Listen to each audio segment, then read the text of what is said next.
ฝันอันเหลือเชื่อขอสู้ศึกทุกเมื่อไม่หวั่นไหวขอทนทุกข์รบห่วงกายใจขอฝ่าฟันพร้อมภัยด้วยใจทะนงจะแน่วแน่แก้ไขในสิ่งผิดจะรักอันตัวพ่อชื่อว่าพระยาตากทนทุกข์ยากกู้ชาติพระศาสนาถวายแผ่นดินให้เป็นพุทธบูชาแด่พระศาสนาสมณะพระพุทธโคดมให้ยืนยงคงทวน5,000 ปีสมณะพราหมณ์ชีปฏิบัติให้พอสมเจริญสมถะวิปัสสนาพอชื่นชมถวายบังคม100 บาทพระศาสดาคิดถึงพ่ออยู่คู่กับเจ้าชาติของเราคงอยู่คู่พระศาสนา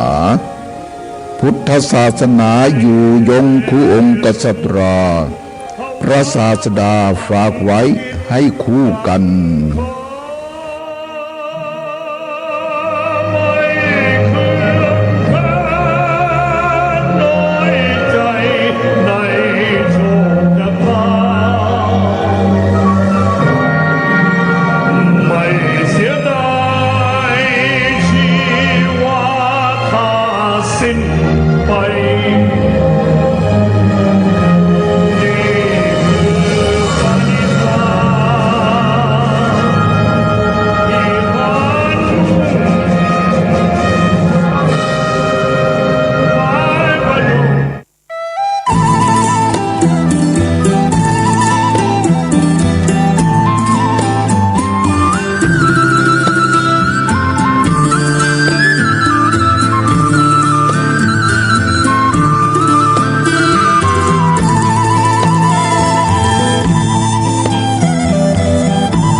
ขึ้นสี่ข่าว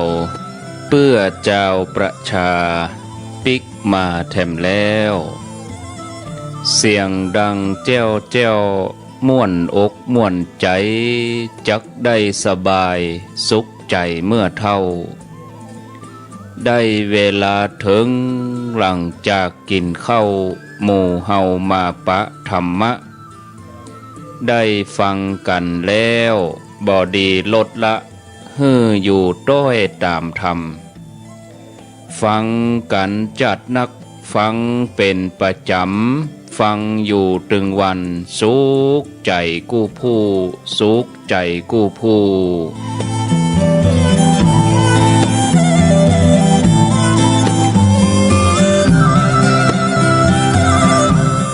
ได้เวลาแล้วเนอได้เวลาแล้วถึงเวลาแล้วได้เวลาสำหรับการรับฟังธรรมะอันเป็นสาระประโยชน์ทางด้านพระพุทธศาสนาน้ำธรรมคำสอนขององค์สมเด็จพระชินวรสัมมาสัมพุทธเจ้าได้มาปะมาพบมามาเล่าสู่บรรดาพ่อแม่พี่น้องพ่อออกแม่ออกศรัทธาด้านสาธุชนคนดีทั้งหลายแล้วขอธรรมะสวัสดีเมื่อค่ำยามคืนประจำค่ำคืนนี้ค่ำคืนของวันพุธที่12เดือนมกราคมพุทธศักราช2565 วันนี้เป็นวันเดือน4เหนือขึ้น10ค่ำเดือน4เหนือขึ้น10ค่ำพร่ำว่าเป็นวันพุธกลางสัปดาห์ที่2ของเดือนมกราคม2565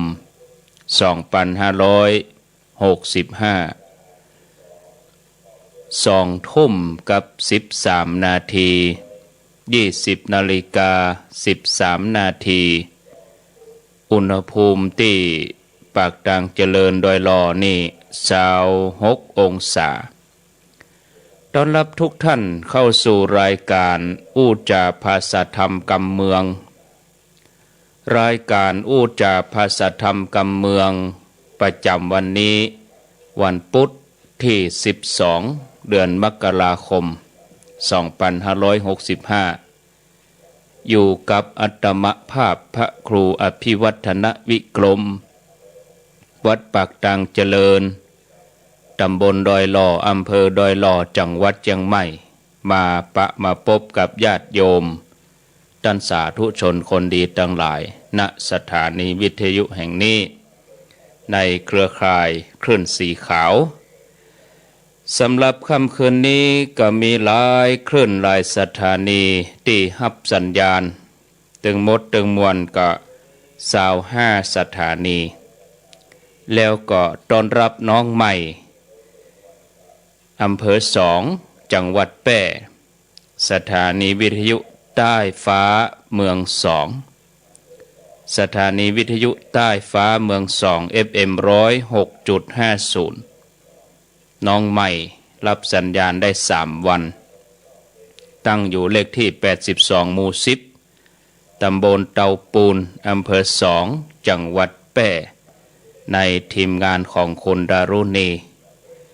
ขอบคุณสถานีวิทยุดอยหมอกเรดิโออำเภอเวียงป่าเป้า103.50เมืองพานเรดิโออำเภอพานจังหวัดเชียงราย99.25คนฮักพะเยาอำเภอเมืองจังหวัดพะเยา106.75เมืองปานเรดิโออำเภอเมืองปานจังหวัดลำปาง106.0สตาร์เรดิโออำเภอเมืองจังหวัดลำปาง101.25บ้านแป้นเรดิโออำเภอเมืองจังหวัดลำพูน96.25สถานีวิทยุคนเมืองน่านอำเภอภูเพียงจังหวัดน่าน104.50สถานีวิทยุคณะสงฆ์อำเภอฝางวัดพระบาทอุดมน้ำบ่อสาวาสำนักวิปัสสนา100.25คลื่นธรรมะของชุมชนวัดห้วยตองซัก98.75สถานีวิทยุดวงดีเรดิโอบ้านป่าแฝกอำเภอแม่ใจจังหวัดพะเยา98.0แม่ขจารโมเดิร์นเรดิโอ94.50แม่วางเรดิโออำเภอแม่วางจังหวัดเชียงใหม่90.25สันโก้งเรดิโออำเภอแม่สายจังหวัดเชียงราย90.25บ้านต้าเรดิโออำเภอชัยปราการจังหวัดเชียงใหม่91.75สถานีวิทยุชุมชนคนเมืองลี้อำเภอลี้จังหวัดลำพูนวัดพระธาตุ5 ดวงอำเภอลี้103.75สถานีวิทยุพระพุทธศาสนาการศึกษาและวัฒนธรรมวัดฝ่ายหิน FM 104.50มนเสียงธรรมอำเภอแม่แจ่มวัดบุพาราม106.25อาร์เรดิโอเน็ตเวิร์ก FM 103.0วิทยาลัยสงฆ์นครลำปาง 106.50 วัดบุญยวาสวิหารอำเภอเมืองจังหวัดลำปางแล้วก็ติการะเกดเรดิโอ89.75 ตำบลตุ้งโฮ่งอำเภอเมืองจังหวัดแพร่ทีมงานของคุณดารุณี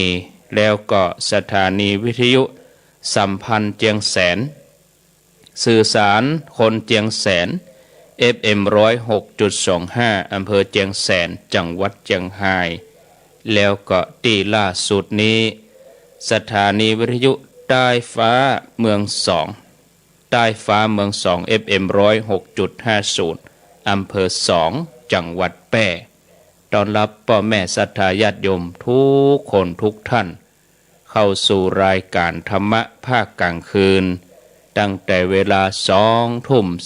มปลายเป็นต้นไป ซึ่งรายการนี้ก็จะมีครูบาอาจารย์สลับสับเปลี่ยนกันมา ส่วนตนตัวอาตมาภาพนั้นจะมาพบปะญาติโยมเดือนใน2 วัน เปลี่ยนกับท่านเจ้าคุณสุวรรณเมธีอาตมาภาพรับผิดชอบพุธต้นเดือนแล้วก็พุธสัปดาห์ที่2ของเดือน ส่วนพระเดชพระคุณท่านเจ้าคุณพระสุวรรณเมธีนั้นท่านก็จะรับในสัปดาห์ที่3แล้วก็สัปดาห์ที่4ทุกวันพุธของเดือนนั้นๆแล้วก็วันอื่นๆก็มีครูบาอาจารย์หลายตนอย่างวันจันทร์ก็หลวงปู่พระครูปฏิพันธ์ธรรมทินวัดพระธาตุม่อนจอมพอในวันจันทร์2 ทุ่มถึง4 ทุ่มวันการก็เป็นสมณเณรลักษณ์ปัญโยนันท์วันพุธนั้นก็อาตมาภาพกับท่านเจ้าคุณสุวรรณเมธีส่วนวันพฤหัสบดีก็หลวงพ่อท่านพระครูนิวิตศิลสังวรเจ้าคณะอำเภอเวียงป่าเป้าวันศุกร์ก็เป็นหลวงพ่อพระครูสุจิตตานุรักษ์เจ้าคณะอำเภอฝางวันเสาร์ก็เป็นท่านพระครูปริยัติรัตนโชติวัดห้องกู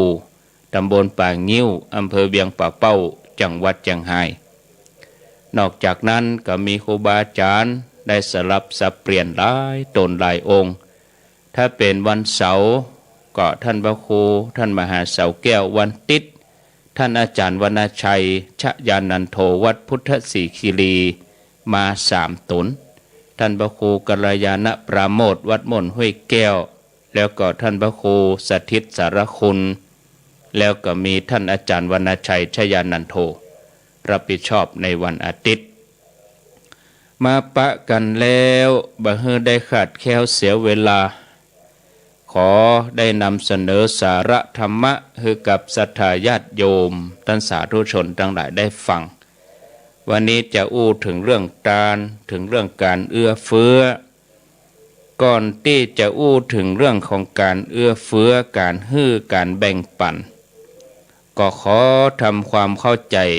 ความหมายของคำว่าทานหรือว่าทานะในทางธรรมเหี่ยก่อนจะได้บ่ยุ่งใจจะได้บ่สับสนทุกท่านทุกคนที่ฟังอยู่นี้ก็เชื่อมั่นว่าหลายท่านคงจะได้ฮื้อทานกันมาตลอดทานขันเข้าใส่บาตรทานสังฆทานก็ว่าไปร่วมงานที่ไหนจัดได้เป็นการทานคำว่าทานะหรือว่าทานในทางธรรมนี่เปิ้นก็อู้ถึงไว้หลายอย่างจนเฮาเกยหูจนเฮาชินหูปรากฏในบุญกิริยาวัตถุ3ก็ดีบุญกิริยาวัตถุ10ก็ดีทานศีลภาวนาเฮาก็จังได้ยินกำเมืองก็ว่ากินทานหยาดน้ำเนี่ยทำบุญสูญทานเนี่ยอย่างนี้เป็นต้นเฮาก็เกยหูกันมาทุกคนในฐานะที่ทานะหรือว่าทานนี่ก็ถือว่าเป็นธรรมะข้อหนึ่งปรากฏในปารมีถึง10ก็มีทานะปารมีตอนที่พระพุทธเจ้าปั้มเป่งปารมีเป็นโพธิสัตว์เจ้าเวสสันดรเปิ้นก็ปั้มเป่งทานะปารมีทานะก็มีความหมายอยู่2อย่างญาติโยมทั้งหลาย1ทานะทานคือการฮื้ออันนี้มุ่งเพื่อจะฟอกกิเลสในใจของเฮาชำระล้างช่วย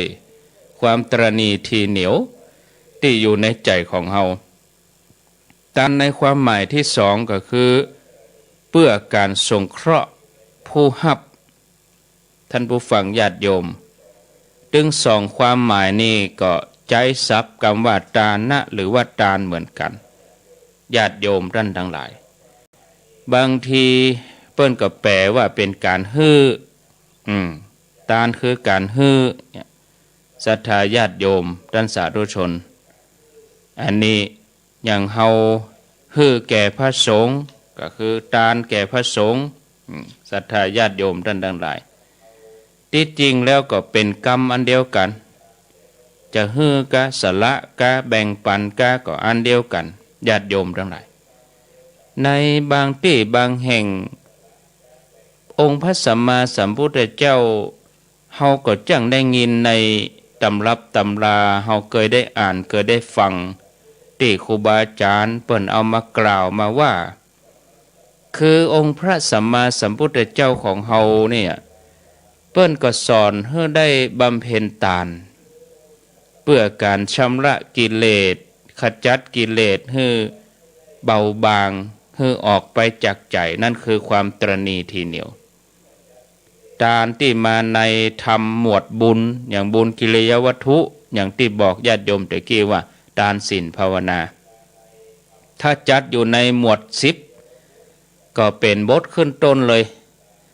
ทานะศีละเนกขมะปัญญาวิริยะขันติสัจจะอธิฐานะเมตตาอุเบกขาเนี่ยอันนี้ก็คือมีความหมายตรงตัวคือชำระกิเลสในใจของผู้ฮื้อส่วนทานที่เปิ้นสอนไว้ในธรรมะบางหมวดอันนี้มุ่งไปในการสงเคราะห์แก่ผู้รับอันนี้เป็นการเสริมความสามัคคีในสังคมสร้างสรรค์ความดีงามให้เกิดขึ้นในสังคมถ้าทุกคนมีน้ำใจถ้าทุกคนมีเมตตาและเอื้อเฟื้อซึ่งกันและกันเนี่ยให้คนเฮานั้นมีความฮักความเมตตาเคารพนับถือยกตัวอย่างนะคำว่าทานที่มีมาในธรรมะในหมวดสังฆะวัตถุแล้วก็ปรากฏในทศพิธธรรมในธรรมบางหมวดที่มีความหมายเหมือนกันถึง2อย่างเปิ้นแยกซับไว้ต่างก็เลยมีความหมายถ้าในมงคลสูตรถ้าเป็นบทว่าทานันจะธรรมจริยาจะยาตกานันจะสังฆโหทานในบทนี้มุ่งเพื่อกำจัดกิเลสส่วนคำว่าสังฆะก็คือการสงเคราะห์อันนี้ปรากฏในมงคลสูตรทานันจะธรรมจริยาจะยาตกานันจะสังฆโหอนากุลาจะกัมมันตาเอตัมมังคณมุตตมังอีนะเอาในก็ในละญาติโยมตั้งทรัพย์ตั้งแสงก็แวะเห็นหน่อยเนาะก็เดี๋ยวเปิ้นจะบ่เข้าใจแล้วก็บางทีอาจจะมีครูบาอาจารย์นักปราชญ์ผู้ฮู้คุณมหาท่านมหาน้อยหนานเปิ้นอาจจะฟังอยู่เฮาก็ต้องยกที่มาที่ไปเห็นน้อยก่อนที่เฮาจะถึงเรื่องอย่างอื่นเรื่องทานอย่างอื่นต่อไปญาติโยมท่านทั้งหลายก็ขอแบ่งไว้เป็น2อย่างทานเพื่อกำจัดกิเลสแล้วก็ทานเพื่อสงเคราะห์ทานเพื่อกำจัดกิเลสนี่ก็คือผู้ฮื้อต้องมีศีลเนี่ยญาติโยมทั้งหลายนะฮื้อแก่ผู้มีศีลคือผู้รับก็ต้องมีศีลตัวบริสุทธิ์ถึง2ฝ่ายนะเจตนาเพื่อต้องการบุญนะแล้วก็จะต้องฮู้นี่ด้วยความนอบน้อมด้วยความเคารพตัวน่ะบ่ใช่ว่าฮื้อจงฮื้ออย่าจงฮื้อแบบบ่เต็มใจอันนั้นก็บ่ได้จัดอยู่ว่าทานนะทานฮื้อด้วยความเคารพก็อย่างเฮากราบเฮาเกณฑ์เฮาประเคนเฮานอบน้อมเนี่ยคือเป็นทานแต่ถ้าจงฮื้ออย่างเฮาเอาอาหารฮื้อจระเข้นี่ไม่ใช่ว่าเป็นทานนะนั่นเป็นการสงเคราะห์ไปอย่างนั้นนี่ญาติโยมทั้งหลายอย่าเอาอาหารฮื้อป๋าอย่าจงฮื้อเอาจงฮื้ออาการบ่ได้เคารพไม่ใช่ว่าทานฮื้อป๋าอย่าบ่ใช่นะญาติโยมทั้งหลายเนาะอาการบ่ใช่อาการที่ฮื้อนี่ต้องเคารพตัวถึงจะจัดอยู่ในทานเพื่อกำจัดกิเลสแต่ถ้าทานเพื่อสงเคราะห์นี่ก็คือจะมีศีลหรือบ่มีศีลบ่สำคัญเพื่อสงเคราะห์ขอโทษนะญาติโยมอย่างแม่แรงนี่ขี้เหล้าเมาเหล้ามาบ่ได้กินข้าวขอสตางค์สักหน่อยไปกินข้าวอีนะบอกว่ามันจะไปกินเหล้าก็ไปกินข้าวกับพวกเขาก็ฮื้อไปอีนะอันนี้เพื่อส่งเคราะห์มันไปนะคือแก่ผู้ที่จะควรฮื้อแล้วก็เพื่อเป็นการยึดถือยึดจิตใจกันไว้นะฮื้อของที่ถูกใจแก่ผู้รับเจตนาที่จะได้ความฮัก เพื่อแสดงความฮักต่อผู้ฮับอันนี้เป็นการสงเคราะห์ไม่ใช่เป็นการตานนะญาติโยมเมื่อเฮามาเปรียบเทียบกันพอแล้วเนี่ยเฮาจะหันว่าการเฮือถึงสองอย่างสองประเด็นนี้ความตั้งใจของผู้เฮือนี่ก็ต่างกันก็คือว่าการเฮือเพื่อชำระกิเลสนี่มุ่งเพื่อปฏิบัติจิตตัวเก่าการเฮือเพื่อสงเคราะห์มุ่งปรนนิบัติใจของผู้ฮับนั่นเพราะว่าคนฮับพอใจหรอแต่ถ้าว่าเพื่อชำระกิเลสนี่คนเฮือพอใจจะเฮืออันเนี้ยพอใจจะตานอันเนี้ยอย่างนะญาติโยมอันนี้อธิบายตอนนี้ก่อนคือต้องการจะสร้างความเข้าใจว่าตานเนี่ยญาติโยมทั้งหลายให้กับผู้ฟังได้พิจารณาให้ชัดเข้าไปแถมว่าอ้าวเฮาก็จะได้โล่งใจศรัทธาญาติโยมการเฮือเพื่อครองใจคนเนี่ยหมายถึงการเฮือประเภทอย่างเดียวกันคือเพื่อสงเคราะห์นี่ศรัทธาญาติโยมอันนี้ฮือฮู้กันไปก่อนนะศรัทธาญาติโยมก็เดียวกันเด้ออาตมาฟังแล้วนี่อันห้วยตองซักนี่เงียบไปแต่ทางบ้านญาติโยมดังอยู่เฉพาะที่ห้วยตองซักอาตมามอนิเตอร์นี่เงียบสัญญาณอาจจะอ่อนสัญญาณอินเทอร์เน็ตอ่อนมันญาติโยมก็ทำไปโดยไปโดยก็ฟังไปโดยนั้นศรัทธาญาติโยมทั้งหลายหัวเด้อใจเย็นๆใครเฮือฟังใครเฮือได้ยินพร้อมกันอินเทอร์เน็ตลุดไปกาเมื่อค่ำนี่ก็จังมีกรณียิ่งถ้าเป็นหน้าฮ้อนเนี่ยโอ้สะเตือไฟไหม้ป่าไฟไหม้แพะไหม้ป่าลามถึงสายอินเทอร์เน็ตดับไปเหียบางทีก็สายปุดไปเหียอุบัติเหตุเกิดอะไรอย่างต่างๆนานามันก็เกิดขึ้นได้หลายอย่างนะศรัทธาญาติโยมแต่ทางบ้านญาติโยมนี่บางพื้นที่นี่ดังอยู่อันนี้เฉพาะที่ 98.75 นี่บ่ได้ก็มาดับวันนี้เห็นนี่ได้ ญาติโยมทั้งหลายได้สถานีอื่นเพิ่นก็บ่ใจดับนะมาดับที่ 98.75 ที่วัดห้วยตองซักนี่เห็นนี่ก็เดียวกันเด้ออาตมาปิดแล้วก็เปิดมือถือทำไมเพราะว่าใจมือถือนี่เป็นตัวรีโมทเข้าไปที่วัดห้วยตองซักจะธรรมะเนอะก็กลัวได้ยินแบบพร้อมกันลวดไปอันหนึ่งดับอันหนึ่งดังเนี่ยญาติโยมทั้งหลายมันจะต้องได้อย่างอี้ถ้าว่าเป็นครูบาอาจารย์ตนอื่นจัดอาตมาก็เฝ้าฟังนะถ้าดับอาตมาก็ต่อให้เพิ่นแต่นี่ตัดตัวเก่าดับแล้วไผจะมาต่อให้ก็คือตัวเองต้องต่อต้องแปลงคนเดียวศรัทธาญาติโยมทั้งหลายเนาะก็เดียวโทรศัพท์กำลังเซตระบบมันหมุนโจนอยู่เสาะหาระบบอยู่เนาะก็เดียวก็ได้ละเนาะศรัทธาญาติโยมทั้งหลายความแน่นอนคือความไม่แน่นอนสิ่งเต้แน่นอนคือนอนแล้วไม่ตื่นเนี่ยนั่นแท้กันเนาะความแน่นอนคือความไม่แน่นอนฮะดังแล้วเอามากดทำกรรมนะดังนี่ดังแล้วมาละเงียบไปกรรมเนอะขออภัยที่98.75 แต่กี้ก็บ่ได้อันยังนะบ่กองดับไปประมาณ3 นาทีคนเฒ่าก็เอ้ยอยู่บ้านบุญเนาะมาฟังต่อแต่กี้ถึงเรื่องของทานนะทานเพื่อชำระกิเลสนะเพื่อชำระกิเลสเพื่อสงเคราะห์อีนะญาติโยมทั้งหลายก็ขอเวลาสักหน่อยนำเสนอข้อคิดให้ญาติโยมจะผ่านไปก็เสียดายเนาะคือเรื่องเฮามาจัดลำดับเจ้าที่นึกได้เวลานี้นะทานบอกว่าจะทานในธรรมะหมวดใดหรือว่าลักษณะใดเปิ้นก็จัดไว้ในลำดับหมวดนั้นอย่างบุญกิริยาวัตถุ3ก็ทานมา1เลย บอกว่าจะอยู่ในหมวดใดหมวด3หมวด10กะในสังฆะวัตถุกะทศพิธราชธรรมกะ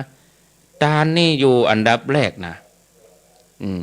บุญกิริยาวัตถุ3เนี่ยทานศีลภาวนาเนี่ยปารามี10ก็มีทานศีลทศพิธราชธรรม10ก็มีทานมีศีลสังฆะวัตถุ4ก็ทานปิยวาจาอัตถจริยาสมานตตายะอันนี้ที่เอามาอู้นี่ก็เพื่อจะให้ท่านทั้งหลายได้กึศถึงเหตุผลก็มีมาเพื่อจะปอให้กึศอยู่เหมือนกันคือทานในธรรมประเภทที่มุ่งกำจัดกิเลสนะที่วางไว้ในอันดับแรกอันดับต้นก็เพื่อจะจัดกู้กับกิเลสข้อโลภะคือกิเลสที่อยู่ในใจของคนเฮานี้มี3ลักษณะด้วยกันที่องค์พระสัมมาสัมพุทธเจ้าพุทธองค์เปิ้นวางไว้สำหรับการกำจัดกิเลสด้วย3วิธีนี้คือกิเลสนะแล้วก็วิธีกำจัดตัวโลภะนี่กำจัดด้วยทานโทสะกำจัดด้วยศีลโมหะกำจัดด้วยภาวนาโลภะคือความโลภเขาก็จะต้องกำจัดกิเลสตัวนี้ด้วยการทานด้วยการเสียสละโลภเขาก็ต้องแบ่งปันต้องสละแบ่งปันโทสะคือความโกรธก็จะต้องมีศีลกำจัดกิเลสตัวนี้ด้วยศีลคนใดที่มีโทสะจริตที่มีความโกรธจัดขี้เกียจขี้โกรธต้องมีศีลนักๆตัวโมหะคนที่มีความหลงนั่นก็ต้องกำจัดโดยการภาวนาอันนี้เปิ้นเป็นหลักแน่นอนตายตัวไว้อย่างเนี้ยจากหลักที่ว่ามาเนี่ยญาติโยมคือเป็นหลักคือเฮาไว้เกาะไว้กำเอาไว้ยึดจะไปทิ้งหลักจะไปหนีหลักเอาตัวเนี้ยเป็นหลักก่อนนะทีนี้เขาจะหันว่าตีตานมาในลำดับต้นลำดับหนึ่งก็เพื่อจะเป็นคู่ปรับกับโลภะนั่นน่ะญาติโยมท่านทั้งหลายเนี่ยเรื่องทานประเภทกำจัดกิเลสก็เอาไว้เตออีก่อนเนาะต่อไปเฮามาอู้ถึงเรื่องทานเพื่อจะครองใจกันไว้เนี่ยศรัทธาญาติโยมคือใจคนในการที่จะครองใจคนหรือว่าทำให้คนนั้นฮักให้คนเมตตาก็จำหลักสำคัญอย่างหนึ่งไว้ก่อนเป็นหลักทางด้านจิตใจห้องว่าจิตวิทยาในการครองใจคนคือเฮาทุกคนบอกว่าละอ่อนคนใหญ่เนี่ยล้วนแต่มีความรู้สึกตั้งใจเหมือนกันหมดเลยคือความรู้สึกอยากได้อยากมีความรู้สึกอยากได้ก็มีเหมือนกันหมดกูคนแล้วก็มีการประจำอยู่ตลอดเวลาบ่เว้นแม้แต่เวลารับนะเนาะบางทีเฮารับเฮาตื่นขึ้นมาเฮาฝันมันเล่าให้กันฟังเป็ดตุเป็ดต้านนะแต่เฮาจะอู้ว่าการเป็นไปของจิตทุกขณะที่แท้ก็คือความอยากนั่นอย่างนี้ก็บ่ผิดนะญาติโยมท่านผู้ฟังก็ลองนึกเพราะว่าในช่วงเวลาหนึ่งวันหนึ่งเนี่ยมีพ่องก็ว่าที่จิตของเฮาหลุดพ้นจากความอยากมันมีนะ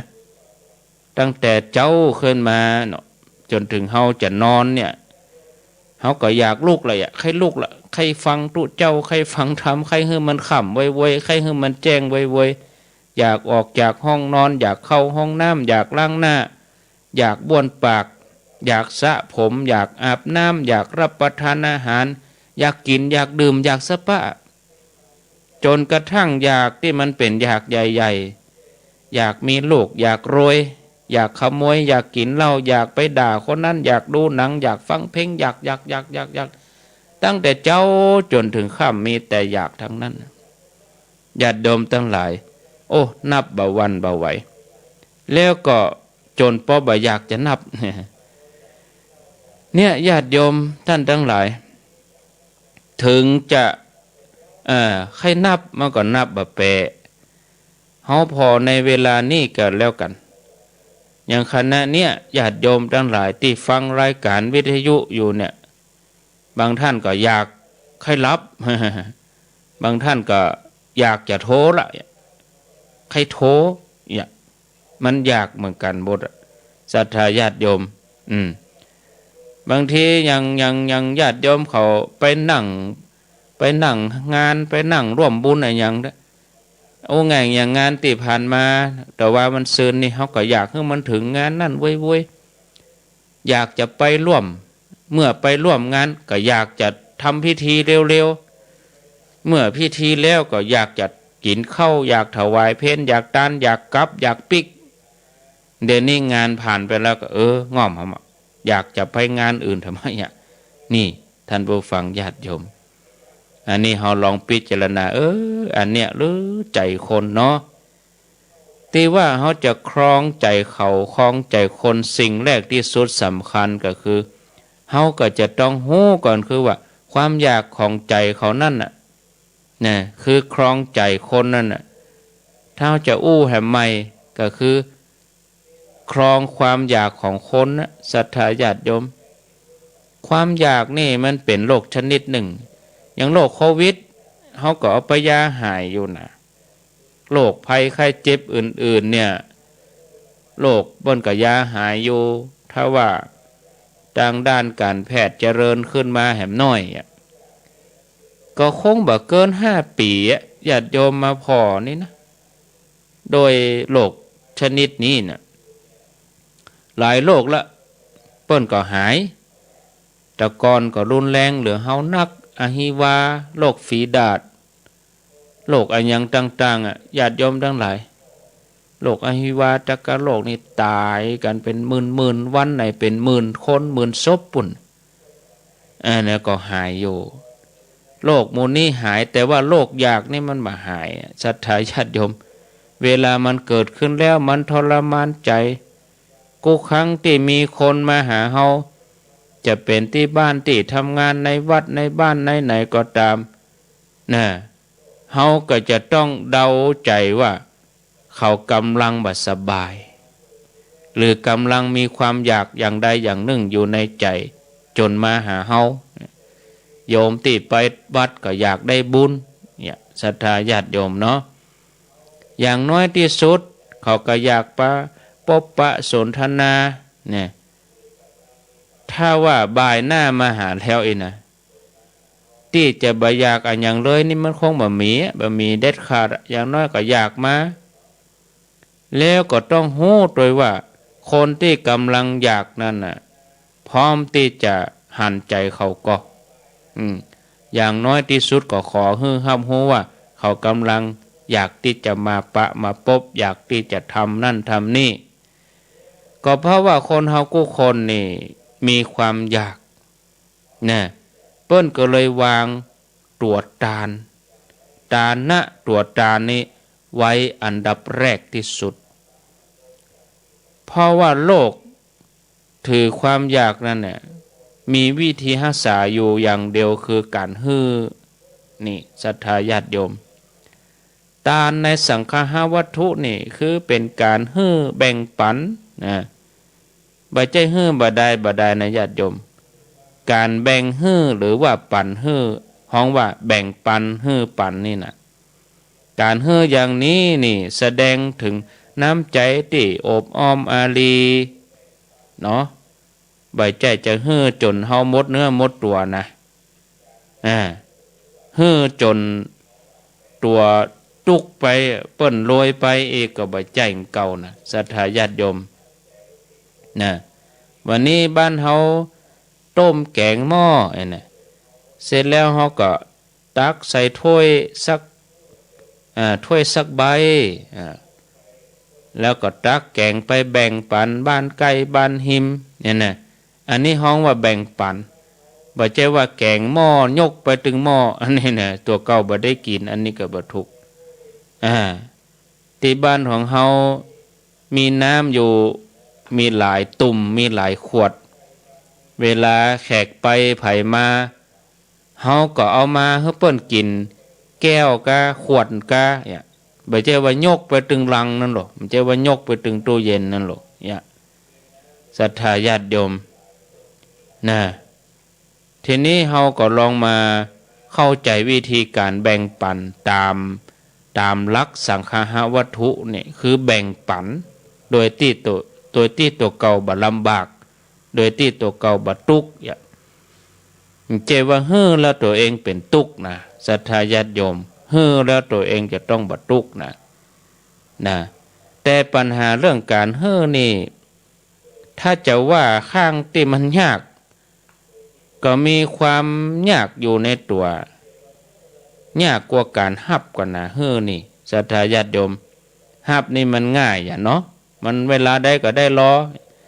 แต่กว่าจะเฮ้อได้นี่มันต้องชักขยเยอะจิตของผู้เฮ้อนี่สูงกว่าจิตของผู้ฮับอย่างมือเนี่ยมือที่เขาเฮ้อมันอยู่สูงมือที่ฮับนี่มันอยู่ต่ำเพราะว่าธรรมดาจิตใจของคนเฮานี่เมื่อหาอันยังมาก็เอามาไว้เป็นของตัวแล้วบางทีมันมีความห่วงแหนนะความห่วงแหนนี่มันเป็นศัตรูกับขันเฮ้อโลเนาะเมื่อลองได้ห่วงแล้วนะศรัทธาญาติโยมก็บ่อยากจะเฮ้อห่วงไว้ความจริงก็ห่วงไว้สำหรับไผสำหรับตัวเองคือหันแก่ประโยชน์ตนเองนะที่บ่สมัครเฮ้อก็เพราะว่ารู้ว่าการเฮ้อนั้นมันเป็นการทำลายประโยชน์ตัวเองนะมีแต่ก็พอกพูนให้คนอื่นเหียเกิดอย่างนี้แล้วก็เลยบ่อยากจะเฮ้อเก็บไว้คนเดียวดีกว่าแต่ถ้าคิดตามเหตุตามผลแล้วที่องค์พระสัมมาสัมพุทธเจ้าสอนให้บรรดาพุทธศาสนิกชนทั้งหลายปฏิบัติบารมีบำเพ็ญทานก็คือแบ่งปันของตัวเก่าให้คนอื่นเพื่อประโยชน์เกื้อกูลแก่ผู้ฮื้อนั่นคือการช่วยเหลือตัวเก่านั่นเองมุ่งหมายเพื่อความสุขให้เกิดขึ้นในใจนะพิจารณาถึงผลการฮื้อตามความมุ่งหมายของสังฆาวัตถุสี่คือการแบ่งปันฮื้อได้ผลสองชั้นนะชนิดที่ว่ากำให้งามกันแล้วกันนะยากที่จะลงทุนลงแหงอย่างอื่นเฮือได้เปอร์เซ็นต์ได้กำให้เต้ากับการแบ่งปันนี่มันบ่มีนะญาติโยมคือได้ความฮักจากผู้ฮับผู้ให้ย่อมเป็นที่รัก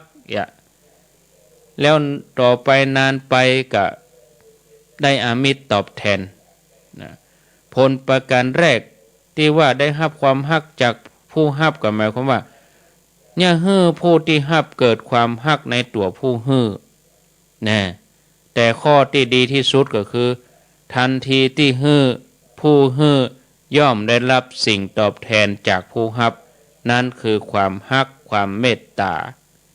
เพราะผู้คนเนี่ยกำลังป่วยด้วยโรคยากกันอยู่แล้วก็มีความฮักพร้อมที่จะจ่ายให้กับทุกคนนะที่เนี่ยให้เขาหายยากของที่ให้กันโดยอัธยาศัยไมตรีมันเป็นของแปลกดีนะญาติโยมนะคือของอย่างที่มันเป็นของที่เคลือบด้วยน้ำใจนะก็เลยเกิดเป็นของมีฤทธิ์นี่ต่างจากของที่ซื้อมาด้วยเงินด้วยทองอย่างเฮาซื้ออาหารมากินมารับประทานจะเป็นของล้ำอย่างใดก็จ้างเมื่อกินแล้วก็แล้วนะจ่ายเงินให้คนขายตามราคาไปกินก๋วยเตี๋ยวถ้วยก็กินจะล้ำก็ล้ำตึกหันจ่ายตังค์แล้วก็เตียวออกร้านไปเนี่ยไปแล้วก็บ่ต้องไปคิดถึงคนขายอย่างเฉยเพราะเขาจ่ายตังค์ไปแล้วเพราะของที่ได้มาแลกเปลี่ยนอันนี้มันบ่มีฤทธิ์บ่มีเดชอันอย่างโลกแต่ถ้าว่ามีไผใจดีนะจวนเฮาไปเลี้ยงไปแกงสักถ้วยหนึ่งเอามาฮื้อมีน้ำใจแกงบ่ได้มาถ้วยนะโอ้เฮาจะรู้สึกว่ามีกล้าขึ้นมาทันทีนะมีกล้าขึ้นมาและเวลาที่เฮากินเฮาก็จะรู้สึกว่ามีรสชาติอร่อยขึ้นมา รสชาตินั้นคือเป็นรสชาติแห่งน้ำใจแฝงเข้ามาในปากแน่กลมเปิดห้องว่าอย่างกลมกล่อมด้วยรสชาตินี่ คือเฮากินน้ำใจของผู้ฮื้อไปด้วยฉะนั้นมันก็เลยเกิดมีฤทธิ์ทำให้เฮาคิดถึงคนฮื้อนะแล้วก็รู้สึกว่าฮักเมตตาคนฮื้อนั้นขึ้นมายิ่งถ้าคนฮื้อมีอันยังมีน้ำใจเข้าไปศรัทธาญาติโยมโอ้เพิ่มพูนหลายเต้าแปลก็ญาติโยมทั้งหลายว่าเคยโดนของมีฤทธิ์อย่างอี้เข้ามาพ่องขอบางทีผ้าผืนหนึ่งผ้าดีๆนี่นะเขาซื้อมาคนเดียวจากกาดหลวงจากห้างเขาซื้อมาเป็นโลเนี่ยเขาใจก็ใจขว้างนะศรัทธาญาติโยมยิ่งถ้ามีปักอันยังเป็นลายเป็นอย่างน้อยเขาก็เลือกซื้อเองงามเนี่ยเขาควักเงินจ่ายแล้วหรอแต่ถ้าว่ามีไผ่มอบเพื่อเป็นของขวัญเนี่ยโอ้ได้ขึ้นมาแล้วมันมีคุณค่าศรัทธาญาติโยมไม่เป็นอย่างนั้นเนาะมันมีอำนาจเฮ้ยน้ำใจนี่นะศรัทธาญาติโยมโอ้เนี่ยน้ำใจไมตรีทีนี้ถ้าเราพิจารณาพอมุมกับเมื่อการ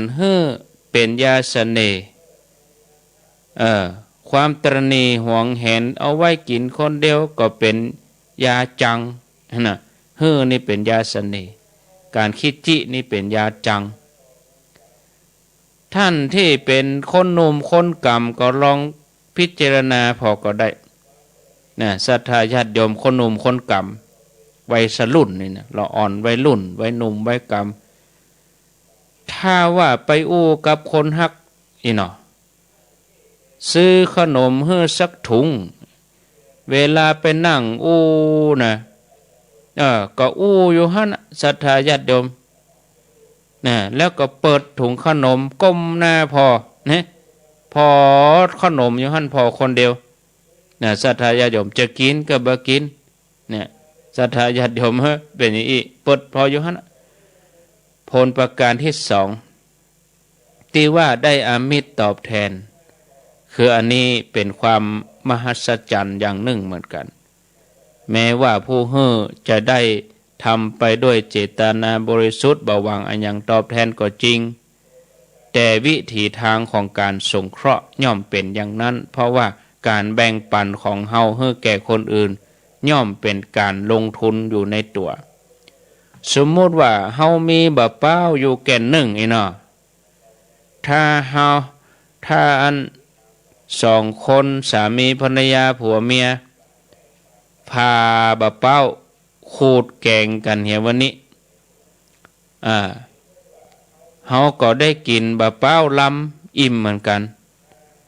แต่ถ้าเฮาได้กินบะเป้าแกนเดียวนะศรัทธาญาติโยมทีนี้ถ้าเฮาบ่ทำอย่างนั้นหรอวันนี้เฮาตกลงกันว่าเฮาจะอดเฮาบ่กินเตื้อแล้วเอาบะเป้าแกนนั้นของเฮาไปฝังไว้ได้ปุ๋ยได้น้ำอยู่เมินไปบะเป้าใหญ่ขึ้นเฮาก็ได้กินบะเป้าหลายแกนเนี่ยและเป็นเวลา10 ปีบะเป้าหลาย10 แกนที่เฮาได้มาก็แบ่งให้คนอื่นเนี่ยมันเป็นผลงอกเงยนะศรัทธาญาติโยมโบราณที่เปิ้นสอนว่ามีน้ำใจไมตรีการแบ่งปันย่อมเกิดการตอบแทนเนี่ยศรัทธาญาติโยมก็เล่ามาจนยาวมีนิทานมาประกอบเนาะ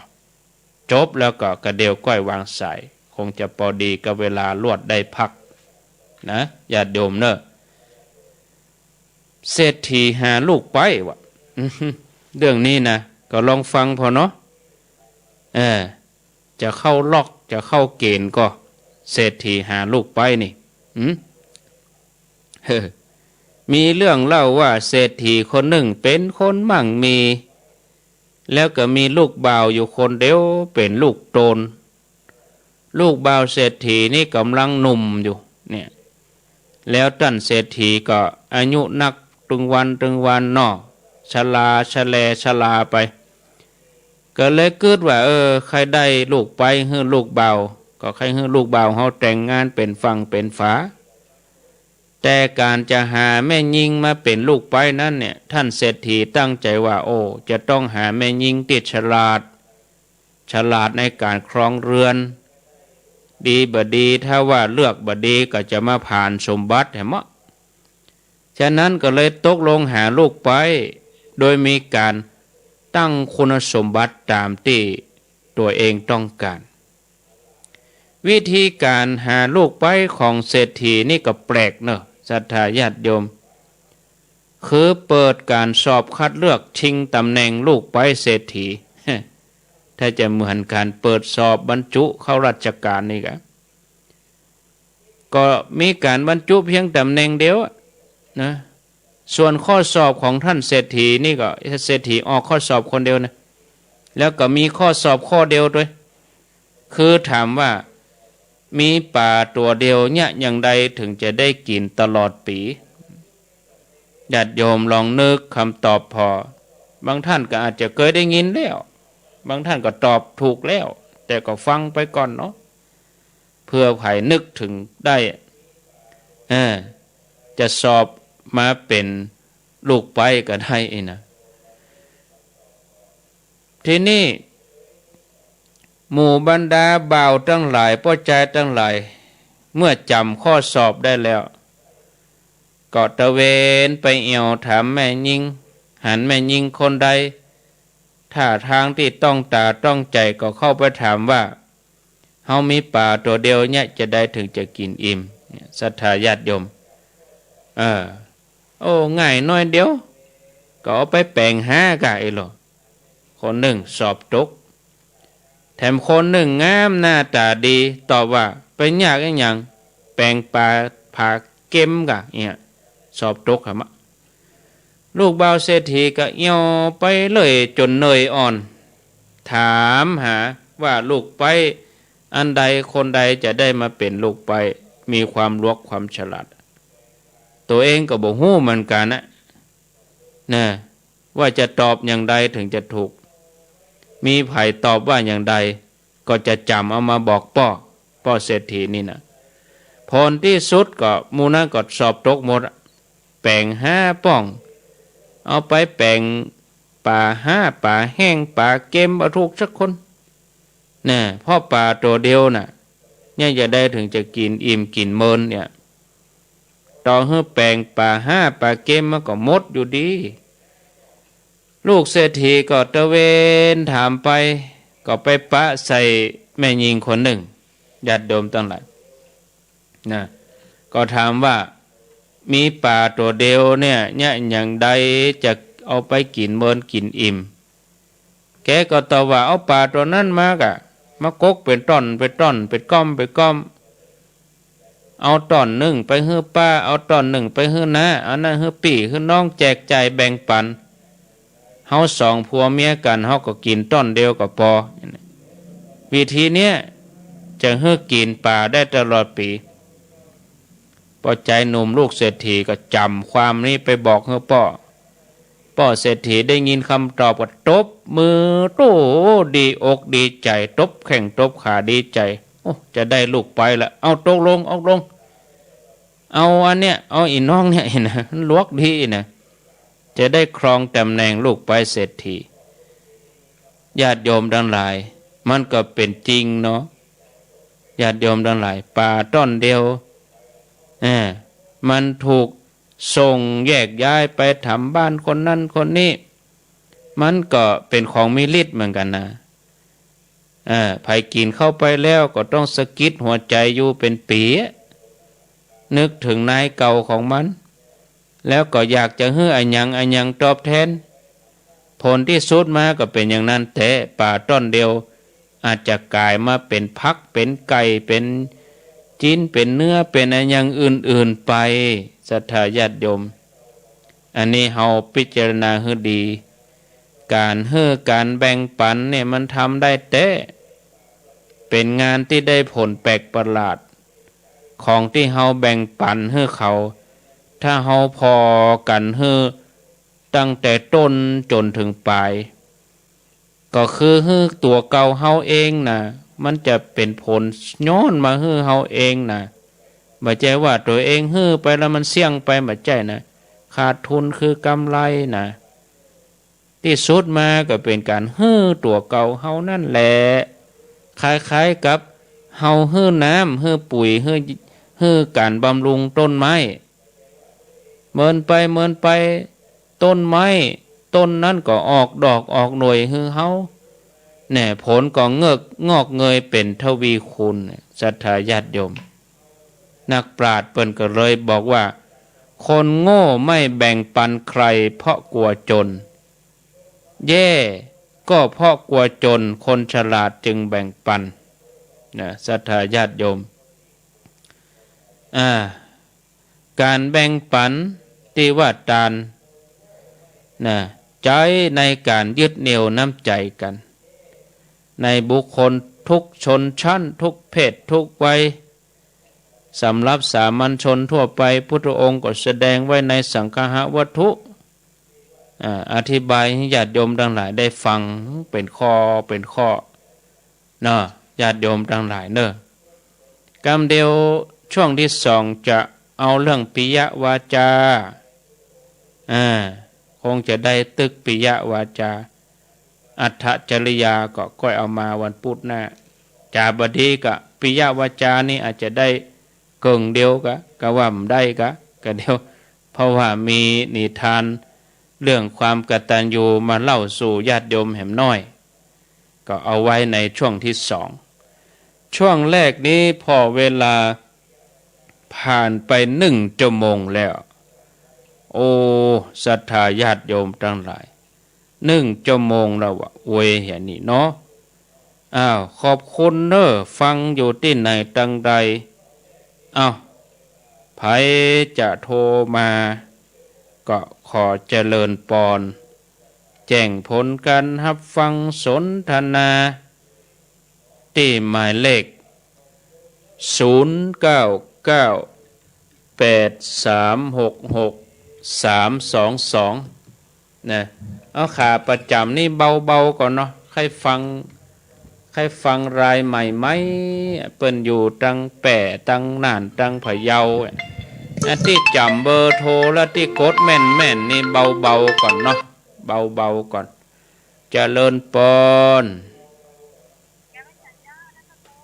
เสียงเบาแต้นเด้อนี่นะจากที่ไหนก็เจริญปอนยังปะเป้าบ้านอย่างสาธุเอาน้อยแต่ได้มากได้โทมากเจริญปอนอยู่ที่ไหนแม่อยู่วังเก้าเคยบอกค้าจังหวัดลำปางเจ้าเกาะคากะฟังลายใหม่ๆอีเนาะฟังสถานีไหนนี่ก็จะฟังคลื่นหยังสถานีใดขึ้นบุญวาดเจ้าบุญญาวาดท่านมหาสมชาติประเด็นนี้เปิ้นมีเพศแล้วมีอันโดยสเก็ตวันนี้พักที่อันป่าจ้าโดยสเก็ตท่านใกล้สถานีตำรวจโดยสเก็ตโมทนาศรัทธาต่างอันโดยสเก็ตก็วันพุธท่านจะเริ่มเดินแม่เจ้าตั้งแต่อันหน้าสถานีตำรวจภูธรโดยสเก็ตก็เพิ่นจะเดินไปตังแม่กวงเข้าไปเมืองฝางพุ่น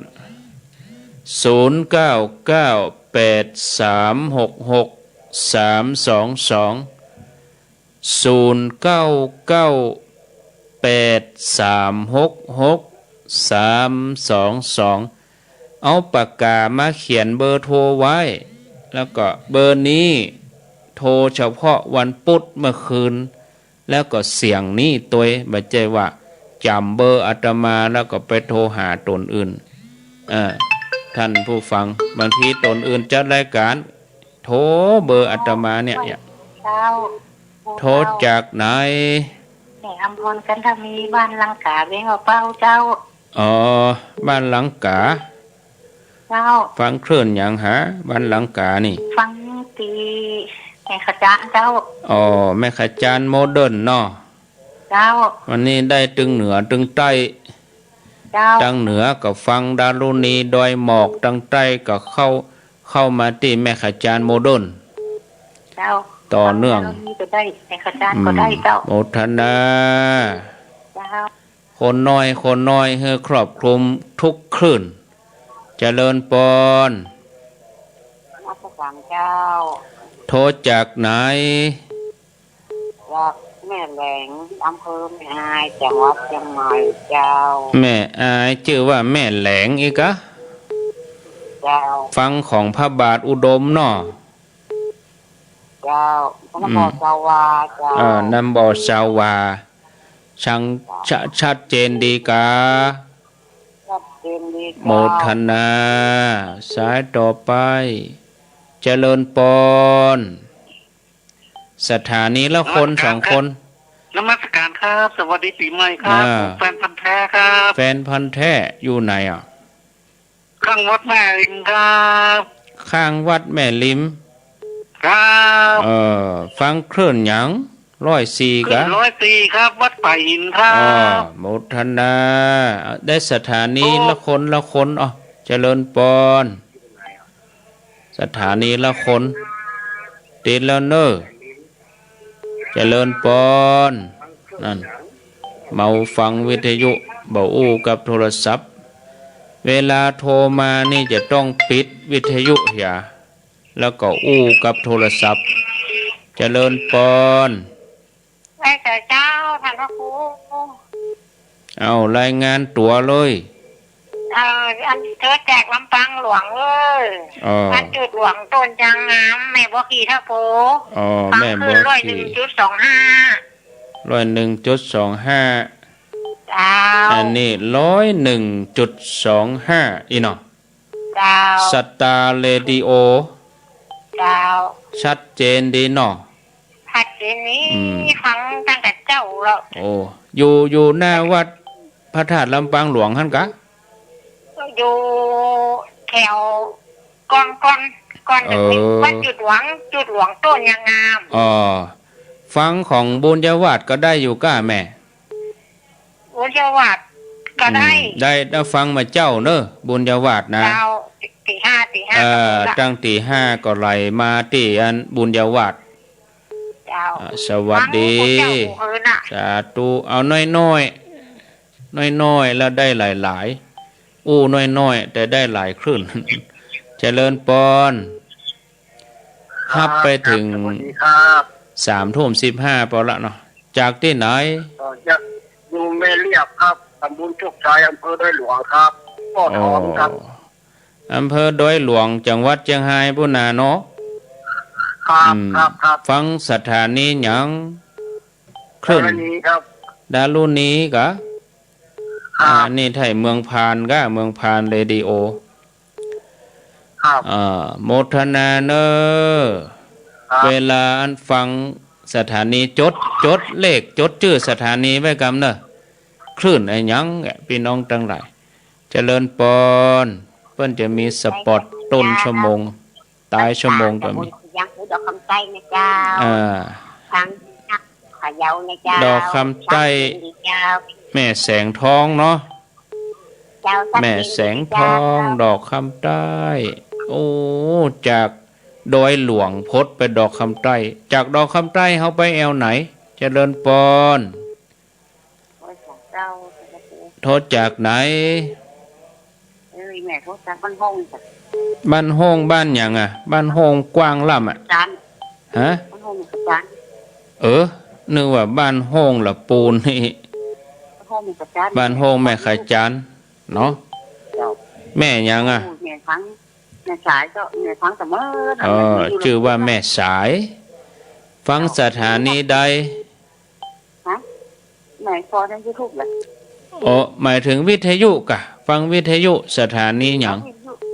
สถานีเนี่ยก็แล้วนี้เจ้า โมทนาเจริญปอนสายต่อไป เจ เจริญปอนติดแล้วฮับตึก พระจ่าเจ้า 3:15 น้อมต่อเจ้า ห้อมต่อเมืองลีเจ้าชาเจนดีเจ้า ดวง ดึงไม่เจ้าไม่คืน โม เจ้า ทนา สายต่อไป เจริญปอน เจริญปอนโทษจากไหน จากวิ่งปะเขาครับ อู้ดังแถมหน่อยไปอ้ายกะ ครับผมฟังด้วยมอครับ โมทนา สายต่อไป เจริญปอน ไว้สาถามสักครู่ โทษจากไหน นี่แม่สีกูนึกสันธุระบ้านหนองรองตำบลบ้านเป้าอำเภอเมียงจังหวัดลำปางเจ้า บ้านเป่านี่ฟังบุญญาวาสเนาะ เจ้าครั้งยบาทเจ้า ได้ปะกันแล้ว อนุโมทนา สายต่อไป เจริญปอนเหลือแฮม ไว้สาถามสักครู่เจ้า 5 นาที จากที่ไหน จากแม่สลัดแกซ่อนอำเภอเมืองปานจังหวัดลำปางเจ้า อ๋อแจ้ซ่อน เจ้า แต่กี้อยู่ในเมือง เจ้า แต่กี้อยู่ตู่เมืองลำปางเดี๋ยวมาแอวแจ้ซ่อนเพิ่นล่ะ ฮะ หมายถึงอาตมากะเปิดฮับสายโทรศัพท์เนี่ย แต่ เจ้า กี้ น้ำหูนะ อู้กับคนในเมืองแล้วบัดเดี๋ยวนี้อู้กับคนแจ้ซ่อน เจ้า โมทนาหาไผมาแอว ไผมาแอวหา คนเฒ่าเพิ่นบ่เข้าใจเนาะแต่กี้อยู่แจ้ซ่อนเนี่ยต่อไปจะไปแอวที่ไหนเอาเสียงไปแอวนะไม่ใช่ตัวไปแอวเจริญปอนจะไปโทรทางเฟซจะรู้เฮ้อโทรทางเบอร์กะเพิ่นบอกเบอร์โทรอดจะโทรทางเฟซอยู่จากที่ไหนบอกรายงานมาเลยโทรจากไหน แม่บัวเขียวบ้านนี้จ้าวังดิน วังดินฟังเมืองลีโมทนาสายต่อไป เจริญปอนอีก5 นาที 0998366322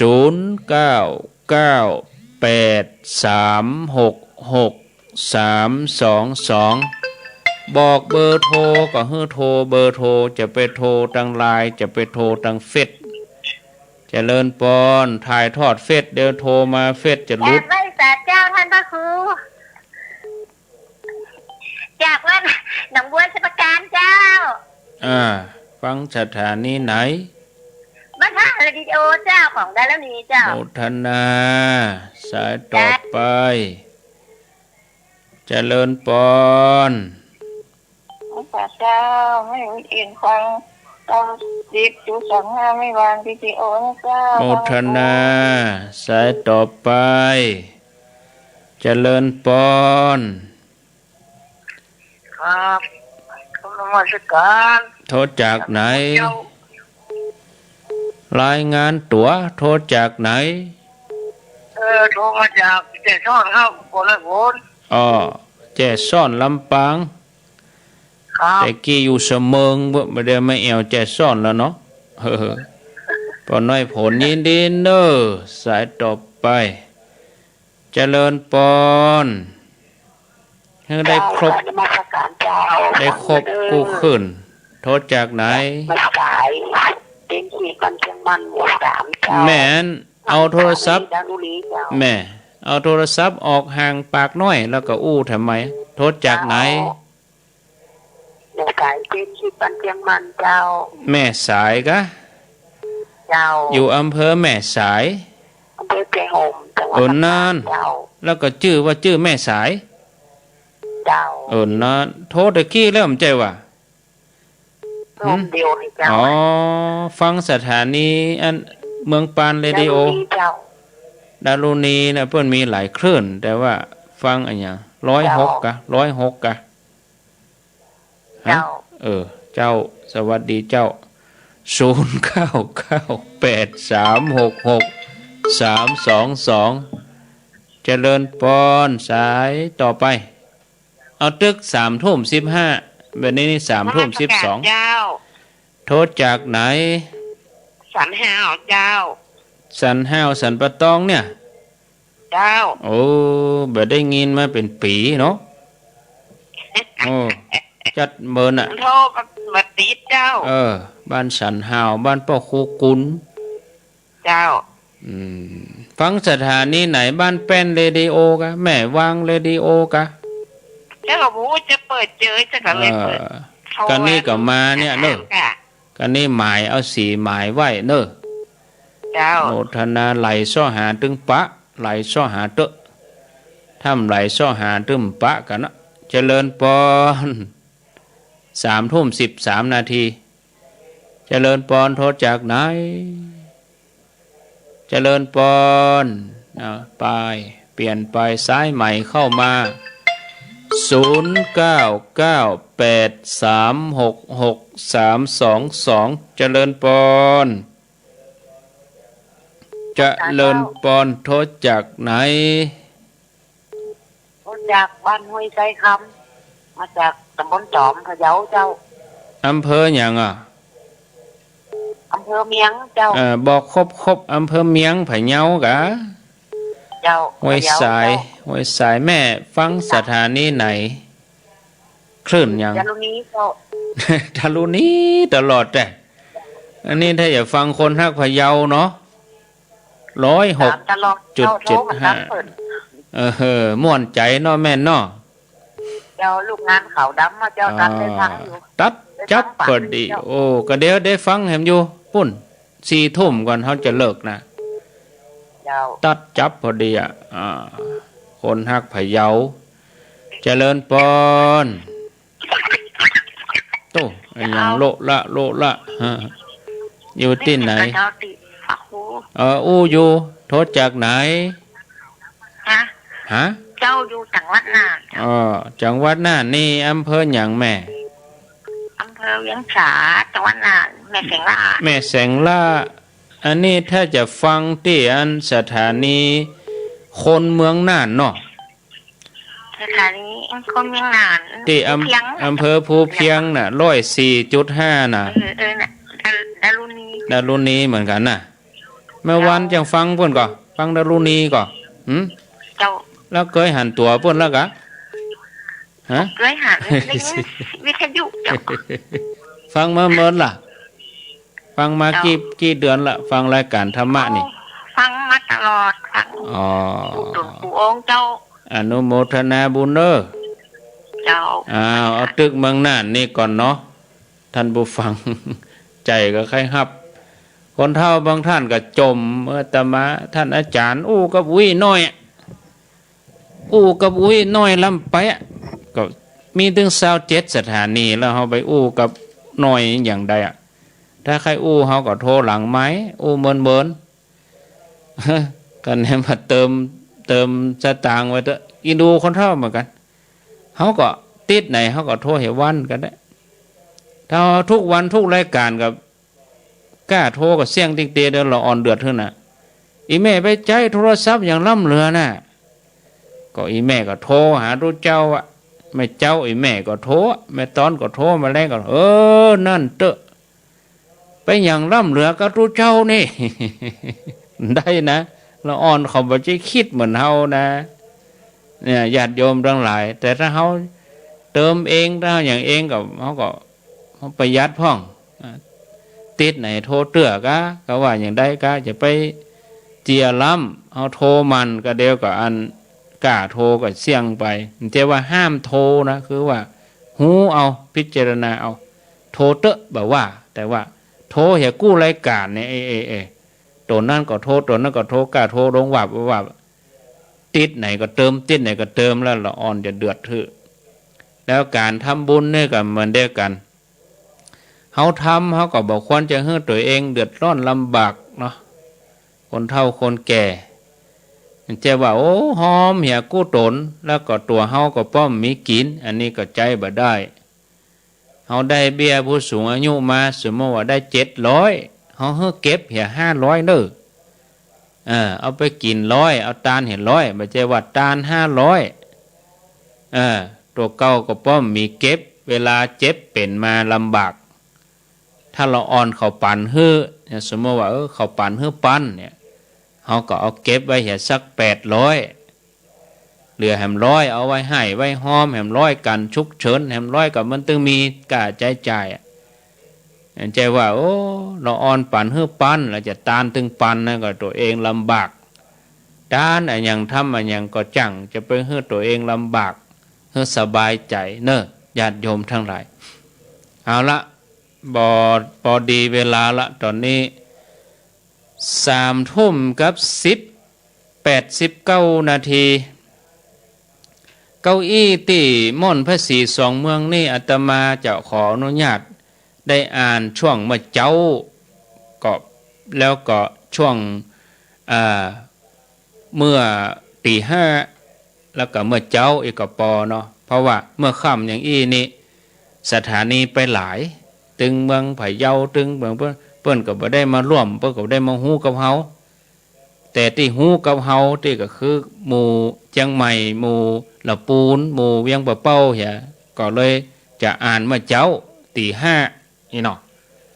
อันนี้คือเข้าใจถ้าเอาไปอ่านประเดี๋ยวนี้ก็มันก็กินเวลาสถานีเพราะสถานีเปิ้นฮับเพียง2 ชั่วโมงนะถึง25 26สถานี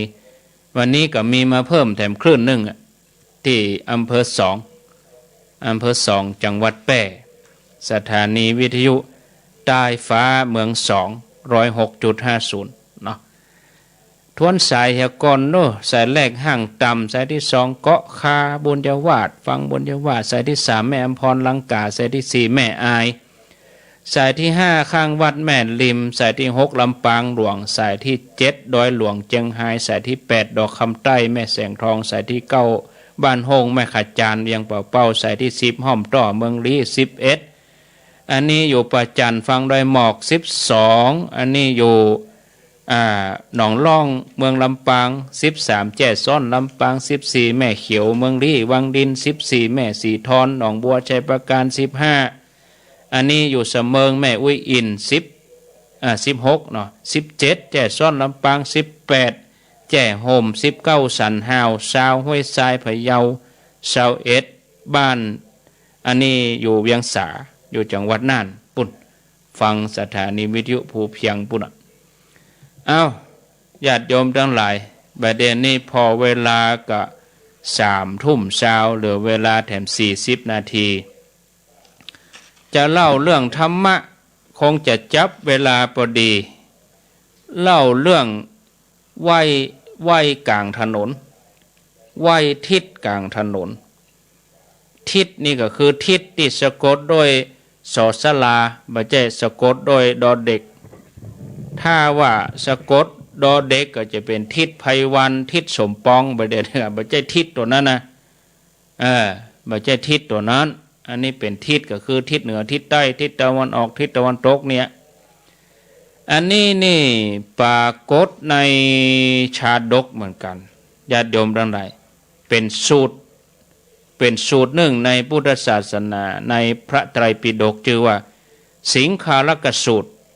เรื่องราวเป็นอย่างไรสิงคาลกสูตรอันนี้เป็นสิงคาลกมนพนั่นนะในสมัยพุทธกาลคำว่าพุทธกาลนี่ก็คือเวลานั่นคือพระพุทธเจ้าเปิ้นมีพระชนอยู่ครอบครัวหนึ่งในกรุงราชคฤห์เป็นครอบครัวของขหบดีมีทรัพย์นักถึง40 กฏท่านขหบดีแล้วก็ภรรยาต่างก็เป็นเจ้าพุทธนับถือพุทธศาสนาบัดเจ้าแต่นั้นก็เป็นอริยจันโสดาบันส่วนลูกบ่าวคือสิงคาลกะมานพนี่ลูกบ่าวนี่บ่มีศรัทธาในพระรัตนตรัยพ่อแม่จะพยายามสั่งสอนเท่าใดจีแนะอย่างใดก็ตามจิตใจบ่น้อมมาทางพุทธศาสนาพ่อแม่ก็ว่าลูกฮักเหยคือลูกไปเข้าเฝ้าพระเจ้าพ่องนะหรือบางอันก็ไปเข้าหานักปราชญ์พระสารีบุตรโมคคัลลานะพระมหากัสสปะก็ว่าจะเข้าไปหาพระสาวกรูปใดก็ตามใจลูกนะมานพนี่ก็บอกกับพ่อกับแม่ว่าผมบ่ใครไป บ่ใครไปหาไผสักตนนะเข้าไปหาก็จะต้องไหว้ต้องก้มต้องคุกเข่าต้องนั่งกับปื้นผมเจ็บมือขี้ข้านไหว้ผมนั่งเมินก็เจ็บหลังเจ็บหัวเข่านะผ้านุ่งผ้าห่มก็ต้องเปื้อนนะเข้าไปหาก็ต้องไปอู้ไปถ้าเกิดความคุ้นเคยเมื่อเกิดความคุ้นเคยก็จำเป็นต้องนิมนต์มาหับตาลที่บ้านอีหมอคุดนี่อีวะผมมีก็เสียประโยชน์ผมขอประทำตามกรรมที่พ่อแม่บอกนี่หรอพ่อแม่ก็บอกอย่างอีมะกล่อมเกลาพยายามโน้มน้าวเขานะแต่ก็บ่อาจจะเฮ้อสิ่งคาลกะน้อมนำใจมาตังพุทธศาสนาได้จนกระทั่งก่อนที่พ่อจะตายพ่อของเขานอนอยู่บนเตียงใกล้จะดับจิตเขาก็เกิดว่านะเฮาจะตายอยู่แล้วเนี่ย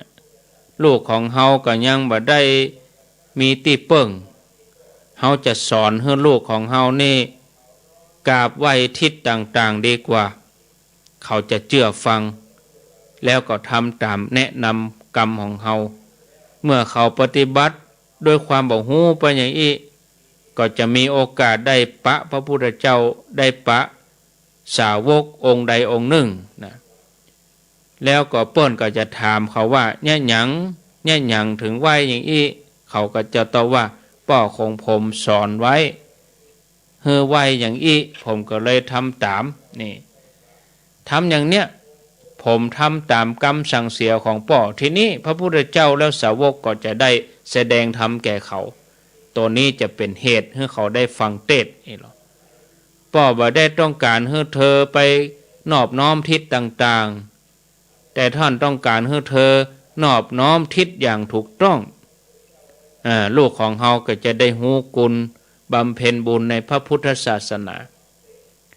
เศรษฐีนี่ก็กึดแผนการว่าอย่างนี้ที่จะได้บอกได้สั่งกรรมสั่งเสียให้ลูกเรียบร้อยก็ได้ห้องคนบอกว่าไปห้องลูกสิ่งคลกะมนบให้มาหากรรมผู้เป็นพ่อก็สั่งเสียว่าลูกเฮ้ยพ่อนี่เธอจะอยู่กับลูกได้บ่เมินวะเมื่อพ่อตายไปแล้วนี่ให้ลูกนะตื่นนอนขึ้นมาเมื่อเจ้าเนอะกู้วันอาบน้ำแล้วก็ปฏิบัตินอบน้อมไหวอยู่6 ทิศเนอะโดยการกราบการไหว6 ทิศไหวตึงวันสิ่งคลกะมนบก็หับกรรมสั่งเสียของพ่อแล้วก็สัญญาว่าจะปฏิบัติตามคำสั่งของพ่อให้เคร่งครัดเพราะเป็นธรรมดาว่ากรรมสั่งเสียของพ่อนี่ก่อนตายนี่เป็นคำสั่งที่ลูกจะต้องปฏิบัติตลอดชีวิตตอนนั้นเศรษฐีนี่ก็ถึงแก่กรรมตายไปในวันนั้นฝ่ายสิงคลกะมนบก็ลูกมาเมื่อเจ้าออกจากบ้านมีผ้ามีผมที่เปียกชุ่มแล้วก็ไปไหว้ทิศต่างๆทิศเบื้องบนทิศขวาทิศตั้งหลังทิศเบื้องซ้ายทิศเบื้องล่างเบื้องบนทิศหน้านี่นะทำอย่างนี้นะซึ่งก็บ่ปรากฏว่าเป็นเวลาเมื่อตะใดโจรกระทั่งใกล้แจ้งวันหนึ่งพุทธองค์ก็ตรวจดูสัตว์โลกด้วยทิพยจักษุก็หันสิ่งคลกะมนบเข้ามาในข่ายพยานได้ปฏิบัติตามกรรมที่พ่อสอนพระองค์ก็มีกรุณาว่าวันนี้จะไปโพดลูกของเศรษฐีที่ชื่อว่าสิงคลกะแจ้งดีขวายงามแล้วพระพุทธเจ้าก็ออกจากวัดเวลุบันไปที่กรุงราชคฤห์เพื่อไปบิณฑบาตพระองค์ก็ทอดพระเนตรหันใส่มานพหนุ่มกำลังไหวทิศทั้ง6อยู่กลางถนนก่อนจะเข้ากรุงราชคฤห์พระองค์ก็ประทับยืนยุดอยู่ที่บักไก่เจ้าใดสิงคลกะมานพหันเข้าใส่ศรัทธาญาติโยมท่านใดนะก็ มัวแต่ไหวอยู่หั่นนะพุทธองค์ก็แย้มพระโอษฐ์แล้วพระองค์ก็ถามว่าท่านเป็นลูกเศรษฐีลุกตื่นขึ้นมาแต่เจ้าออกจากเมืองไปอาบน้ำชำระมลทินภายในแม่น้ำแล้วก็ปิกเข้ามาในเมืองกราบไหว้ทิศผ้าก็เปียผมก็เปียมาไหว้ทิศต่างๆเพราะเหตุใดอย่างใดนี่มานพผู้นี้ก็ตอบว่าพระองค์ผู้เจริญ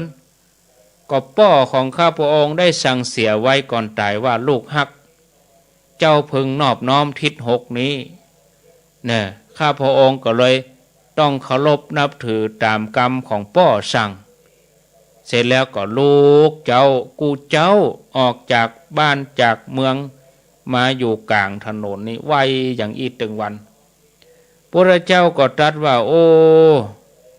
ในธรรมเนียมวินัยพระอริยเจ้าบ่ได้เฮือนอบน้อมทิศหกกันอย่างที่เธอทำนะโหสิ่งคลกามนพฟังแล้วก็ว่า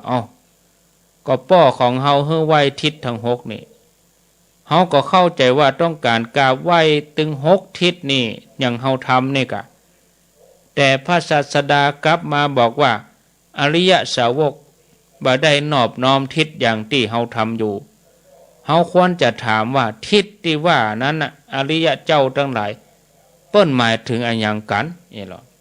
เสร็จแล้วก็กราบทูลถามพระเจ้าว่าข้าแด่พระองค์ผู้เจริญ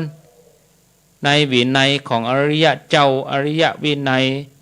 เปิ้นเฮือนนอบน้อมทิศหกกันอย่างใดพระพุทธเจ้าก็ได้จังหวะเลยพระองค์ก็แสดงธรรมให้เขา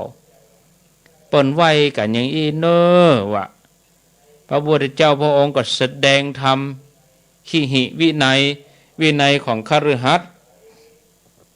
ปรากฏในสูตรที่ชื่อว่าสิงคลกสูตรมีลำดับการเทศนาเริ่มด้วยความเสื่อมสี่อย่างความเสื่อมสี่อย่างนั่นคืออย่างกรรมกิเลสสี่อย่างอยู่ในหมวดสี่ปานาติบาตอตินาตากาเมสุมิสามุสาวาทสองฐานะสี่เหตุกระทำบาปฐานะนั่นคือคติฉันทาคติโทสาคติโมหคติพยาคติความลำเอียงที่จะทำกรรมทำเวรลำเอียงพ่อฮักลำเอียงพ่อโขดลำเอียงพ่อหลงลำเอียงพ่อกัวนี่แล้วก็สามอบายมุขหกผีหกตัวเป็นนักเลงสุราชอบเอวกลางคืนดูการละเล่นการพนันคบคนชั่วเป็นมิตรเกียจข้านการทำงานอันโรคโควิดนี่ก็เหมือนกันญาติโยมแวะข้างทางเสียหน่อยโรคโควิดนี่เป็นโรคติดจากอบายมุขนะคนที่เปิ้นไปงานบุญงานกุศลเปิ้นไฟฟังบ่ล่ำจะได้ยินนะมันโมไหนมีเหตุเตื้อที่มีกับเพราะว่าเราอ่อนวัยรุ่นยังบ่เดียวที่มันขยายวงกว้างเนี่ยเพราะว่าเขาไปกินไปเล่นกันปีใหม่ลูก31วันที่1นะกินกันเต็มที่ปีกมาบ้านก็เอามา8ให้อุ้ย8ให้ป่อให้แม่เนี่ยถ้าเขากักตัวเขาก็มีปัญหานะหรือว่าอันก็ช่วงปีใหม่วันที่30วันที่1เฮาไปไหนล่ะอยู่กับบ้านนิ่มเฮียเดี๋ยวนี้เอวหรอกินหรอมันจึงมีเปิดเวลามันเป็นเพียงแค่สมมุติเดี๋ยวนี้ลำบากล่ะเดี๋ยวนี้เนาะญาติโยมทั้งหลายเนี่ยผีหกตัวโรคโควิดนี่เกิดจากการดื่มสุรายาเมามันไปแพร่กันวงเล่าปุ่นเนี่ยเอวกลางคืนเนี่ยเที่ยวดูมหรสพดูการเล่นการพนันคบคนชั่วเป็นมิตรเกียรติข้านคันทำงานเนี่ยแล้วก็มิตรเทียมสี่อย่างมิตรปอกลอกมิตรดีแต่พูดมิตรหัวประจบมิตรชักชวนไปในทางฉิบหายนี่ไงอันนี้เป็นว่าความเสื่อมสี่ข้อนี่หูเนออริยเจ้าทั้งหลายเปิ้นละแล้วก็มิตรแต่สี่อย่างคือมิตรอุปการะมิตรร่วมสุขร่วมทุกข์มิตรแนะนำประโยชน์ มิตรมีน้ำใจงามนี่หรอนี่พระองค์ได้แสดงไว้อย่างนี้ศรัทธาญาติโยมทั้งหลายลำดับต่อมาคือเป็นการตอบปัญหาที่มานพถามถึงทิศหกนะพุทธองค์ก็ทรงแสดงไว้นะทิศหกนั้นคือไผนะศรัทธาญาติโยมนะเฮือทราบว่าพ่อแม่นี่เป็นทิศเบื้องหน้าครูบาอาจารย์เป็นทิศเบื้องขวาบุตรภรรยาเป็นทิศเบื้องหลังมิตรอมาตย์เป็นเบื้องบนเนี่ยทาสกรรมกรเบื้องล่างสมณะจีพราหมณ์อมิตรอมาตย์นี่เป็นเบื้องซ้ายทาสกรรมกรเบื้องล่างแล้วก็สมณะพราหมณ์เบื้องบนการที่พระองค์ตรัสว่าอริยสาวกทำการปกปิดทิศทั้งหกก็หมายความว่าเปิ้นทำการป้องกันบ่ให้ภัยมาจากทิศหกศรัทธาญาติโยมด้านหลายจากนั้นเปิ้นก็แจกแจงวิธีนอบน้อมข้อปฏิบัติหน้าที่ของบุคคลผู้ที่อยู่ในทิศหกคือจำนวนหกกู้เนี่ยหกกู้คือพ่อแม่กับลูกศิษย์กับอาจารย์สามีกับภรรยามิตรกู้กับมิตรนายกับลูกจ้างสมณะจีพราหมณ์กับศรัทธาญาติโยมผู้เคารพนับถือเป็นกู้ไปโดยพระองค์อธิบายวิธีนอบน้อมทิศเบื้องหน้าปุรัตถิมยะทิสายะที่เขาว่ากันบทแผ่เมตตาใหญ่นะเนาะพ่อแม่บิดามารดาลูกก็บำรุงบิดามารดาด้วย5 วิธี5 วิธีนี่มีอย่างเปิ่นเลี้ยงเฮามาเฮาก็เลี้ยงเปิ่นตอบแทนช่วยทำจิตของท่านดำรงวงตระกูลปฏิบัติตัวให้เหมาะสมแก่การรับมรดกเมื่อท่านล่วงลับไปแล้วก็อุทิศบุญให้พ่อแม่ได้รับการบำรุงจากลูกแล้วก็อนุเคราะห์ลูกได้5 อย่างคือ 1. ห้ามปรามจากความชั่ว 2. ดำรงอยู่ในความดี 3. ศึกษาศิลปวิทยา 4. เสาะหาสามีภรรยาสมควรฮือ 5. มอบทรัพย์ในเวลาการควรเมื่อจบธรรมเทศนาแล้วพระพุทธเจ้าพระองค์ก็ตรัสว่าบิดาของเธอให้เธอนอบน้อมทุกวันโดยมุ่งทิศทั้งหกถ้าเธอทำตามคำสั่งของบิดาเธอจะได้เคารพนอบน้อมทิศเหล่านี้คือบ่ต้องไปเอี่ยวไว้นะคือเคารพคือปฏิบัติสิงคลกามนพได้รับความรู้ความเข้าใจเรื่องทิศแล้ววิธีนอบน้อมกราบทูลสรรเสริญพระองค์ที่แสดงธรรมว่าข้าแด่พระองค์ผู้เจริญภาษิตของพระองค์แจ่มแจ้งยิ่งนักภาษิตของพระองค์ไพเราะเปรียบดังง่ายของที่คว่ำเปิดของที่ปิดบอกทางแก่คนหลงทางหรือส่องประทีปในที่มืดเพื่อหวังให้คนมีตาดีมองหันหูบฉันใดองค์พระผู้มีพระภาคเจ้าพระองค์ก็ประกาศพระธรรมโดยอเนกปริยายฉันนั้นแล้วก็ประกาศตนเป็นอุบาสกว่าข้าแด่พระองค์ผู้เจริญข้าพระองค์ขอถึงพระผู้มีพระภาคเจ้าพระธรรมพระสงฆ์เป็นสรณะขอพระผู้มีพระภาคเจ้าจงจำข้าพเจ้าว่าเป็นอุบาสกผู้เข้าถึงไตรสรณะตลอดชีวิตตั้งแต่นี้เป็นต้นไปพระเจ้าทรงทราบแล้วก็เสด็จเข้าไปบิณฑบาตที่กรุงราชคฤห์ตั้งแต่นั้นมาสิงคลกามนพก็มุ่งมั่นในรัตนตรัยสละบริจาคทรัพย์ในพระศาสนาทำกรรมดีเมื่อตายไปแล้วก็ไปเกิดในสวรรค์ปุ่นปรากฏในสิงคลกสูตรได้คติสอนใจว่ากรรมสั่งสอนของผู้มีพระคุณก่อนตายสำคัญและควรจดจำกว่ากรรมสอนอื่นใดศรัทธาญาติโยมท่านทั้งหลายเนาะบุคคลนั่นก็ต้องเป็นบุคคลที่มีสติสัมปชัญญะตัวนะไม่ใช่ว่าต้องเป็นเรื่องดีตัวนะ บ่เจ้ไปสั่งตายไปในเรื่องบดีเนาะถ้าขอโทษนะญาติโยมถ้ากูตายนี่ให้สู่เขากินเล่นกันเต็มที่เนี่ยอันนี้ก็ใจบ่ได้ไปสั่งอย่างเนาะเข้าป่าเข้าโคไปติ้งเนาะต้องเป็นเรื่องดีด้วยนี่นะถ้ากูตายเนี่ยสู่เอาดนตรีมาเล่นหน่อยมันบ่ถูกไปสั่งอย่างนั้นอยู่เป็นคนยังอบายมุกจะตายไปแล้วยังจะเอาอบายมุกไปอยู่กะเนาะเข้าใจผิดไปนี่เอาละญาติโยมท่านทั้งหลาย21:39 นาทีไผจะอู้จาก็โทรศัพท์เข้ามาแถมเนาะสุดท้ายแล้วก็จะได้ล่ำลากันแล้วเด้อจะไปโทรทางอันนี้นะจะไปโทรทางเฟซทางอย่างนะโทรทางเบอร์โทรนะอย่ามาลึงนี่0998366322ลึกนี่เปิ้นเอาเฟซถ่ายทอดก็ยังจะโทรทางเฟซติ๊ก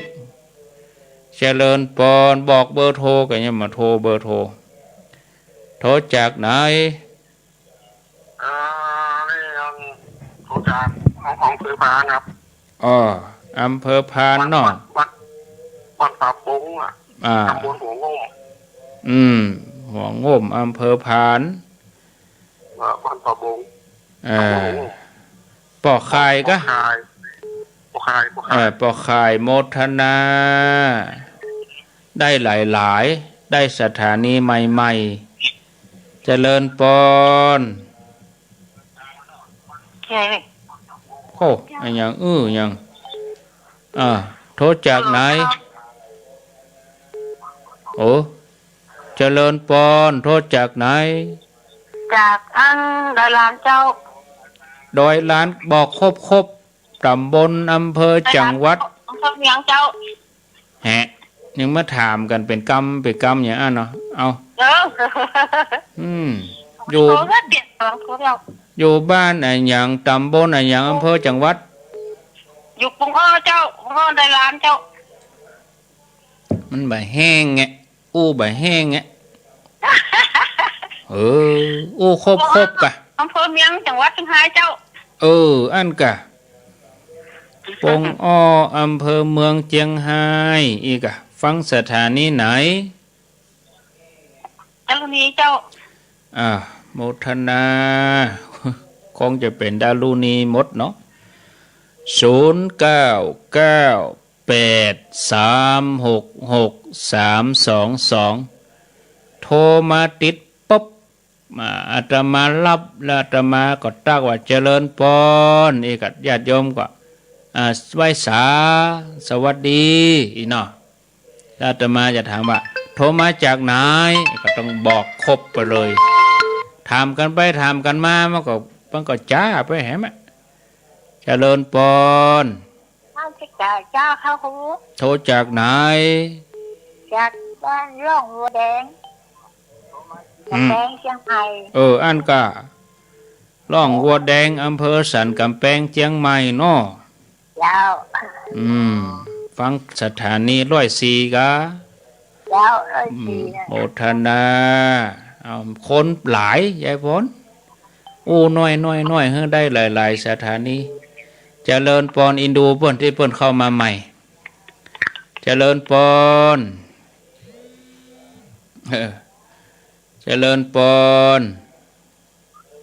ไปตาเจ้าโทรจากไหนโทรจากบ้านป่าบงตำบลสนาโพนอำเภอแม่แตงจังหวัดเชียงใหม่อีกาเพราะว่าสถานีนี้ไปแถวเมืองน่านไปแถวแป้แถวลำปางแถวพะเยาปุ่นน่ะนั่นที่บ้านมีบ้านชื่อตรงกันก็มีป่าบงแม่แตงเนาะฟังชัดดีก่อชัดดีเจ้าโมทนาอีกาบอกอีกา0998366322เจริญปอน เจ้า โทรจากที่ไหน จากแม่ท่าเจ้าแม่สีตุ๊กแก้วเจ้า บอกครบบ้านไอ้หยังตำบลอำเภอจังหวัด บ้านนาบงแล้วก็ตำบลนันไฟเท่าไหร่ท่าเจ้าแล้วก็กำลังฟังมาเหมือนเลยเจ้า ฟังสถานีไหน คือบอกโง่ เป็นหยัง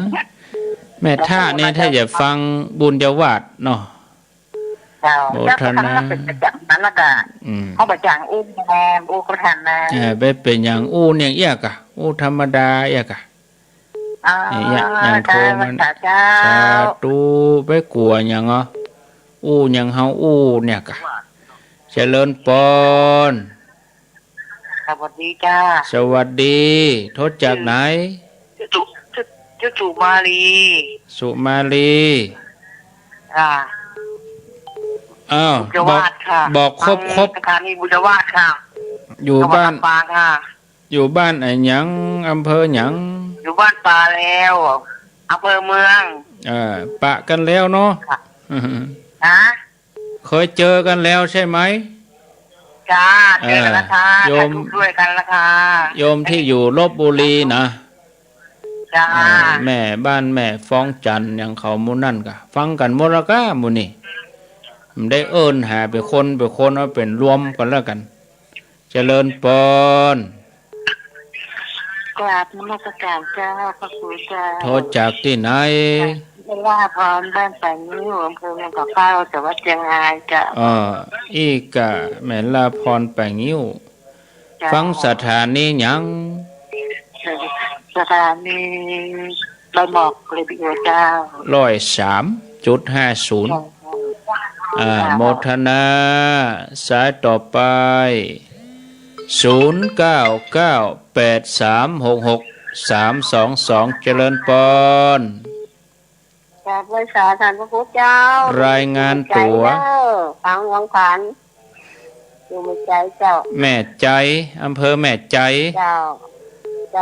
ฟัง ใจ พะเยาเนาะ ฟังเมืองผัน อ๋ออำเภอแม่ใจ เจ้า ฟังเมือง พ พาน ที่หนึ่งรามพังเจ้า ฟังเสียกันดีเสียกันดีกาบริษัทเลย โมทนานี่เปิ่นอยู่อำเภอพานปุ๊ดดอกแต่กี้อยู่แปลงยิ้วบ่เดียวมาเมืองพานนะเมืองพานเนี่ยแต่ว่าคนฟังนี่อยู่แม่ใจ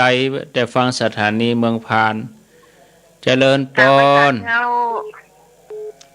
เจริญปอนเมืองแป่อย่างดักปิ้งตันเปิ้นกาเมืองแป่ เป็นรัดดาพระจุนเจ้าจังหวัดพะเยา พะเยาเนาะอำเภออย่างอำเภอจุนเนาะ อำเภอจุนเจ้า ฟังคลื่นอย่างแม่ ขึ้นดารุณีเจ้า ดารุณีเห็นแล้ว ฟังตลอดทุกวันเนาะ เจ้า คนฮักพะเยาคนฮักพะเยาขอบคุณเนอเจริญปอน ไว้ชาเจ้า โทรจากไหน แม่น้อยบ้านจะถูกตำบลตรงผายอำเภอเมืองเจ้า ตาโถกอีกอะอำเภอเมืองลำปาง เจ้า ชัดเจนดีเนาะอนุโมทนา0998366322เจริญปอนแฮม14 นาทีฮะอ๋อเจ๋ห่มแม่ตาในเมินแล้วได้ยินกันสาธุสาธุเจริญปอนได้สักสาวอยู่เนาะ ฮัลโหล โทรจากดังใด หลังมอมันประแดงหลังมอใกล้วัดไปนี่ หลังมอชอ หลังวัดประแดงมาวิหาร โอ้ได้ยินที กว่าวัดไปเนี่ยได้ยินเจ็ดที อ๋อ จะฟัง ม่วน ตลอดนะเจ้าก็ฟังละกำมาจนแล้ว 3 โมงก็ฟังค่ำมาก็มาแหมเนาะ 5 คืนเนี่ยกำลังรอฟัง ม่วนใจ เอาเป็นกำลังใจเด้อม่วนยินดียินดี กับพ่อกับแม่ เออ ลูกเต้าดาพ่อและแม่มันเก่งไปได้ยังไงเนาะ นั่นกันเอาชาใจกันนะได้บอก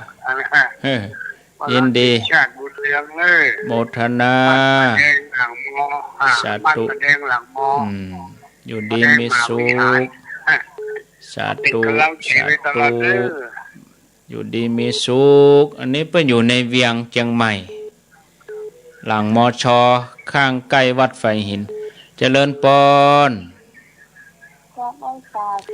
โทรจากที่ไหนจากบ้านสันกวางอำเภอเม็ดใจตำบลสีถ้อยใช่ไหมครับบ้านสันกวางอำเภอเม็ดใจตำบลสีถ้อยเจ้าจังหวัดพะเยาต้องบอกตำบลก่อนกะแถมใบแถมใบบ้านสันกวางตำบลสีถ้อยอำเภอเม็ดใจจังหวัดพะเยาอย่างเอาอย่างเอี้ยฟังเมินละเนาะอุ้ยเจ้าพังสงคงสาธุสีถ้อยแม่ใจบนไก่เหมือนกันนะเด้โอ้จากเชียงใหม่ไปแม่ใจพะเยาเจริญปอนจากพะเยาแล้วไปไหนอำเภอเมืองน้องเบลอำเภอเมืองเชียงใหม่ครับอันนี้วัดไผ่หินนะครับเมืองน้องเบลเนาะชาเชียนนะครับสาธุน้องเบลเมื่อคืนเปิ้นก็มาวันพุธบ่าย 3ก็ปะกันแถมเจริญปอนอาจารย์ฟังอยู่เด้ออยู่ที่ไหนแม่ตู้เจ้าปิกเชียงไฮ้แล้วกะแม่ตู้ปิกเชียงไฮ้แล้วกะเจ้าปิกมันเนี่ยวันที่30เจ้า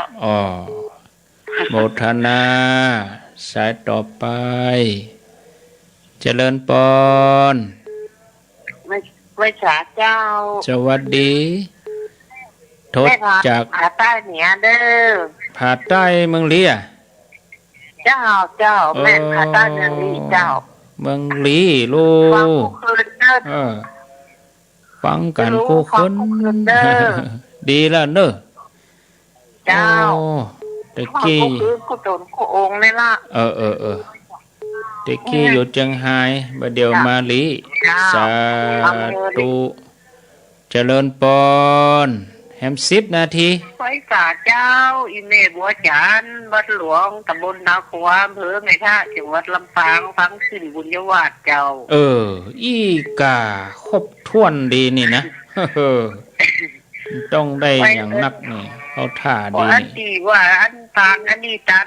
มันนี่ตะไว้ไม่อนุโมทนาตัวเด้อไม่ไปบ่ได้เป็นยังอยู่บ้านก็อนุโมทนาก็ได้บุญแล้วแม่เฮ้ยเวลาเปิ้นถ่ายทอดเสียงอันยังไอ้แม่ฟังอยู่บ้านยกมือ10 นิ้วสาธุตัวเอาม่วนนะเจ้านี่ก็ฟังตลอดมันโผบัดนั้นเขาเจ้าคนเฒ่าม่วนใจเฮาก็ม่วนครูบาอาจารย์เปิ้นก็ม่วนใจเสริมสร้างกำลังใจให้กันและกันเจ้าพุทธเฮานี่บ่ดีทำลายกันต้องส่งเสริมกันเจริญปอนไว้สาเจ้าโทษจากไหนจากวันปินแม่เจนจิลาอยู่วันปินอำเภอทองคำใจจังหวัดพะเยาฟังสถานีคนรักพะเยาเจ้าอีกาเข้าท่าดีบอกครบถ้วนเลยแม่เจนจิลาแต่ถ้าว่าโควิดดีนะจะม่วนหมอกใดเขาจะไปเอี่ยวกันนัดกันร่วมกันจุดนั่นนี่น่ะเนาะเอาครูบาอาจารย์ที่เปิ้นจัดรายการเนี่ยไปอยู่ไปอู้กับศรัทธากล่อมเกลาจิตใจปลูกฝังศีลธรรมคุณธรรมเจริญปอนจากที่ไหนติดแล้วเนอะอย่างดักปิ่ง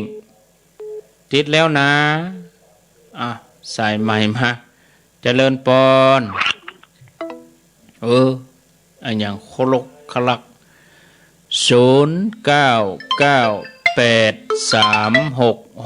322จะเลินปอน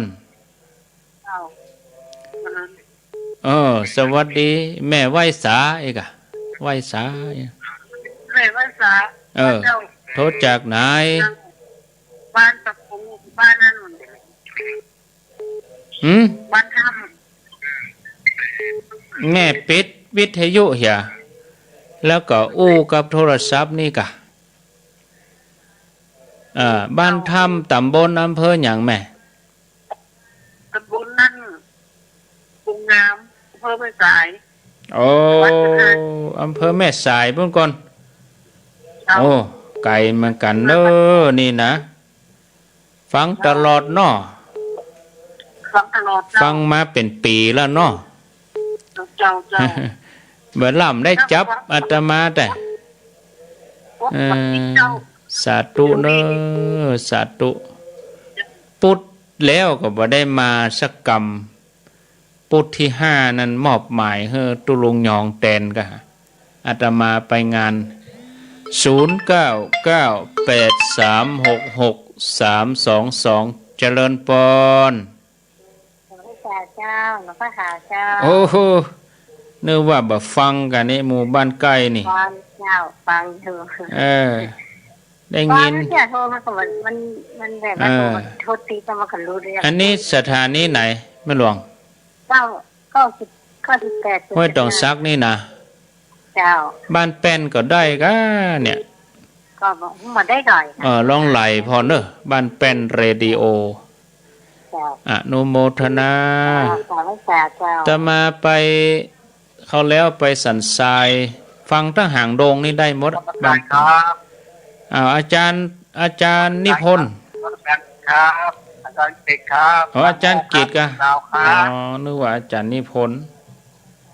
เป็นอาจารย์กฤษเชียงดาว อาจารย์ครั ขอบบ คุณครับ อาจารย์กฤษอยู่เชียงดาวหนองผ้าขาวแล้วก็ไปเชียงดาวจากเชียงดาวไปไหนต่อเจริญปอน ไม่สาเจ้า อยู่ที่ไหน อยู่บ้านหลวงเจซ่อนเมืองปานเจ้า แจ้ซ่อนกะแจ้ซ่อนเมืองปานเนาะ เจ้า อนุโมทนาเนอะแจ้ซ่อนเนอะ ไม่สา โอ้ม่วนอกม่วนใจ สายสุดท้าย เดี๋ยวจะ ไม่ มา สาเจ้า ลากัน ปันติตากระทาวัดบันกองป่ากลาง ฮะหลุดไปละดักปิ้งบ้านกองเว้ยตึก ได้ยินกับบ้านกองแล้วก็หลุดไปเหรอวะไม่เป็นยังไม่เป็นไร3:55เดี๋ยวอาตมาทวนสายแล้วก็จะได้ประกาศข่าวสารเห็นน้อยแล้วก็จะได้ลาแล้วเนาะขอบคุณเด้อญาติโยมโทรมาโทรบัดตันกับโอกาสหน้าวันพุธหน้าบ่มีนะวันพุธหน้าพุธที่19แล้วก็พุธที่26เป็นท่านเจ้าคุณสุวรรณเมธีอาตมาจะมาปะญาติโยมพุธแรกของเดือนแล้วก็พุธที่2ของเดือนนะพุธที่3ที่4ก็จะเป็นท่านเจ้าคุณสุวรรณเมธีถ้าเดือนไหนมี5พุธอาตมาก็มาปิดท้ายพุธสุดท้ายของเดือนนะอันนี้ทุกวันพุธสัปดาห์ไหนก็มาขึ้นมาวันเดียวนะวันพุธก็เป็นตนอื่นเนาะวันใดถ้าติดงานก็ฝากมอบหมายไปสายแรกอำเภอพานสายที่2อันนี้อยู่เจียงไฮ้ปุ่นน่ะสถาญาติโยมอำเภอเมืองเจียงไฮ้สายปงอ้ออำเภอเมืองเจียงใหม่ก็นี่ของดารุณีเขียนนั้นวัดไปลงตัวหนังสือของเขาสายที่3ร้องวัวแดงยายพรสายที่4แม่แตงเจียงใหม่สายที่5แม่ทะลำปางสายที่6บุญญาวาสวิหารแม่สุมาลีสายที่7อันนี้ป่างิ้วเวียงป่าเป่า8แม่ใจพะเยา9แม่ลัดดาพะเยา10อันนี้ตาโทกอันนี้ฟังเมืองลำปางบุญญาวาสวิหาร11แจ่โฮม12หลังมอเชียงใหม่ศรัทธาวัดป่าแดงมหาวิหาร ใกล้กับสถานีไฟหิน13อำเภอแม่ใจสีถ้อยพะเยา14อันนี้น้องเบล15แม่ตุบ้านร่องเจียงไฮ้16อันนี้หลีบ้านผาใต้17อันนี้อยู่แม่ทะลำปางฝั่งบุญยวาส18บ้านปินดอกคำใต้แม่เจนจีลา19แม่สายเจียงไฮ้20หนองผ้าขาว21อันนี้อาจารย์กฤษเชียงดาว22อันนี้อยู่วังเหนือใจซ่อนวังเหนือแล้วก็23สุดท้ายนี้บ้านก้องป่าสางพอเวลาแล้วก็เอาไว้เต้าอี้ก่อนเนาะศรัทธาญาติโยมดังหลายท่านก็รับแล้วก็นี่รับไปได้ตื่นแล้วก็บ่ป้อนหนาวต่อได้เนอะฮ้อนศรัทธาญาติโยมอากาศฮ้อนอ่วมฝนจะตกอยู่นะนี่14ค่ำ15ค่ำบางทีจะตกเดือนเป็งจังมีเหมือนกันฝนตกเดือน4วันนี้ได้จัดรายการมาก็พอสมควรแก่เวลากรรมใดที่บ่ถูกหูบ่ถูกใจก็ขอสุมาภัยนักปราชญ์ผู้หูครูบาอาจารย์ตัวยอันใดที่เกิดว่ามันเป็นสาระประโยชน์ก็ญาติโยมก็ก้อนไกด์เอาสอนจิตสอนใจนำไปเผยแผ่ต่อไปขอบคุณทุกสถานีทุกคลื่นผู้อำนวยการดีเจเจ้าหน้าที่ฝ่ายเทคนิคควบคุมการออกอากาศวันหน้าเขาก็มาปะกันแถมใหม่คืออยู่ดีมีสุขทุกคนทุกท่านตึงคนฟังตึงคนควบคุมตึงเจ้าของสถานีทุกส่วนทุกฝ่ายโดยอายุวันโนสุขังปลัง